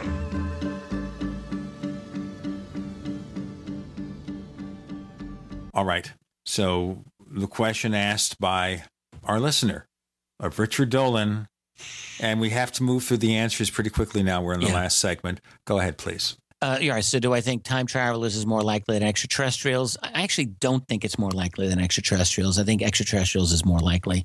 But I don't rule it out. I think, is time travel possible? I guess there are physicists who leave that door open. I would certainly not feel qualified to close it if they don't. There are a few people who, stridently make this claim that they know that this is a time travel phenomenon. I don't feel that confident. I think it's more likely that they're from another planet simply because, look, we can see ourselves in the next 50 years or more being able, honestly, to go to another planet. I mean, we can't make it right now to the nearest star, but in another 50 years, we're going to have genetic manipulation, nanotech, advanced artificially intelligent ships. I mean, good grief. Quantum computing. We will be able, I guarantee you. Well, you mentioned in your book that Ben Rich mentioned that we have the technology to take ET home. So maybe we even do have that capability. But what about the other tenants in the building, the ultra-terrestrial possibility, or as Mac Toney has coined the term, the crypto-terrestrial? Do you think that there's a possibility of suboceanic, subterranean, some sort of dimensional, possibly living alongside us or sure, underneath our oceans? Yeah, sure. I think it's possible. I don't know that this is true. All we're doing is groping in the dark here at a phenomenon that we really are having such a hard time understanding. Where I'm confident at is that there is a phenomenon that is real, that has engaged our militaries, that the militaries don't really know how to deal with, and that their only way in dealing with the public is by clamping that lid down as tightly as they can because they feel it's just too revolutionary. What is the side? What are these others? Are they extraterrestrial or are they permanent residents? I couldn't tell you for sure. I think they're probably ETs. I think some of them have been living here for a long, long time, and they may be permanent residents of Earth. They may have evolved here and just evolved on a separate path. All of those are possible. I just don't know. Probably more terrestrial than we are. When people say, Chris, you believe in aliens, I say, well, how do you know we're not the aliens and they're more terrestrial than we are? Very possible. We really don't know. Charles Fort years ago put it well. He said, we are property. Maybe they created us. Right. Here's a question from Technomage, who's one of our posters at forum.theparacast.com, where you can post your questions for our guests. He wants to know, Richard, what are your favorite 2 or 3 cases from the last 10 years? Or let's say from 2000 on. Let's for the last 14 years. Well, one I actually wrote about in my book, which is one that's come to me, and I've had extensive discussion with the primary gentleman involved. It's a Canadian case that took place in early 2008 in the northernmost habitation on planet Earth, a Canadian base called CFS Alert, Canadian Forces Station Alert. If you go to the very, very tippy top of Greenland and make a quick left, you're right there. This is a electronic post that was established in the 50s to spy on the Russians. It's still there, mostly probably still spies on the Russians, but it communicates with nuclear subs that are up there. I wrote about this, and I think this is a true case. So in January of 2008, same month as the Stevensville, Texas case, by the way, but way up here in the middle of the Arctic winter, pitch black, a 200-foot-long object appears to have gone up over the base, shone an intensely bright beam of light on the base for 10 minutes, and then just went right over the frozen Arctic Ocean, gone. There's nothing in this area for hundreds of miles, and once you go over the ocean for thousands and thousands of miles, it's just nothing. There's no drone technology that we know of that could accomplish this. I mean, not the Russians, not the Chinese, not the Americans, not the Canadians. It's a heck of a case. I have more about that in my book. There's a lot of amazing cases that I've become aware of. One that I personally investigated from 2003. Another Canadian case. I live near Canada. I'm in Rochester, New York, right over the lake from Canada. A case from 2003 in Kingston, New York. Black Triangle case, and I only mention it because I personally investigated this in some detail. I got to know the main witness very, very well, one of the most conscientious, upstanding people I've ever known in my life. I consider this woman like a sister to me today, and she saw a perfect, absolutely perfect equilateral black triangle with sharp edges right over her car near Kingston, Ontario. There's a Canadian Forces base over there, and this triangle went in the direction of that base. Totally silent, right over her head. Pretty interesting case. I wrote about that in my book. I'm a big advocate of the importance of the O'Hare case of November of 2006. I think that remains a very significant case, historically as well as intrinsically. You've got this object over one of the busiest airports in the world, seen by a lot of United personnel, and it takes off, punches a hole through the clouds. That that works on many levels. In Stevensville too. The Crawford Ranch, the Bush's Ranch there, and the possible incursion of UFOs over the ranch there. For sure. Yeah, I mean, this is a large craft that was being chased by F-16 jets, at least according to witnesses. Air Force denied it. Of course, they're going to deny it. And but when it stopped over one of the witnesses, he said it was incredible. It was massive. It blocked out the sky, and he could see the whole underside.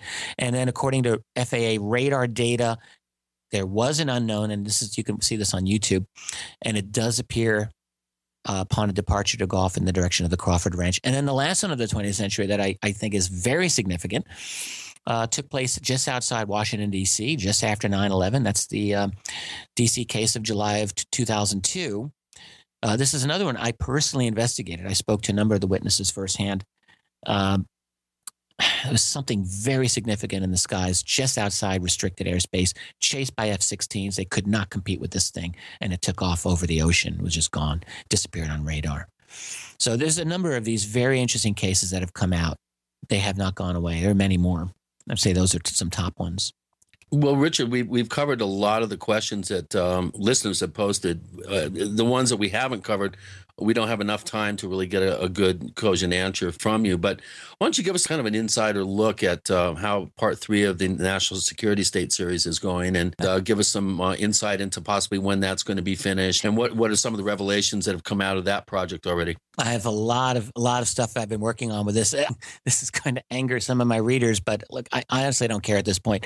There may be one other book that I crank out really quickly before I actually finish Volume 3 of the National Security State Series. People think they're going to be upset, but when this other book comes out, they're going to be like, oh my goodness, what an awesome book. I'm going to try to get that other book out by the springtime, and I absolutely want to get Volume 3 of National Security State Series out. It will cover the UFO phenomenon and reality from 1992 to the present day. It'll be about 600 pages, similar to the Volume 2. It's going to continue the story. It's basically a book that will exist on 3 legs. That is phenomenon itself, the cases that I feel are the most significant that really deserve attention worldwide. The research, that is where we have come from the early 1990s until today. What you find out is that ufology as a discipline has just exploded in the last generation with the growth of the internet and the web. It's just absolutely gone into so many different directions from where it had been. And then the third aspect, believe me. Well, it's a mixed bag. I wouldn't say it's entirely negative, but it has been negative in some ways. And then the final piece of that, the final leg, will be the politics and trying to understand the nature of what I would call the cover-up. This is the most fascinating subject that I could ever have gotten my hands into. I don't know if we'll ever really get to the bottom of the phenomenon. One thing I'll be pointing out in this third volume, I mean, my series is called UFOs in the National Security State, but really this third volume will almost be the international security state. Yeah. Because this is a truly global phenomenon and a global system that has come into place since the end of the Cold War. Richard Dolan, tell our listeners, please, where they can find more of the stuff you work on. Absolutely. My website is richarddolanpress.com. I just recently revised it, updated it, made it nice and pretty. It's a nicer website to kind of navigate your way through. I try to keep it up to date. richarddolanpress.com. I got articles, books, things I published by other authors. All of the introductions of my books are all online. You can just read them. Very good. Chris O'Brien's book is Stalking the Herd, and you can get a copy from OurStrangePlanet.com, OurStrangePlanet.com. And Chris will autograph and number the book if you buy the print version. We're also giving away a free copy of an earlier book by Chris called Secrets of the Mysterious Valley. Go to theparacast.com, theparacast.com. Sign up for our weekly newsletter, and we'll get a copy for you. You can find the Paracast also on Twitter. Look for the Paracast. Also look for the Paracast fan book on the Paracast Fan Club on Facebook. Richard Dolan, thanks for joining us on the Paracast. It was a real pleasure, Gene. I enjoyed talking with you and Chris. You guys are great.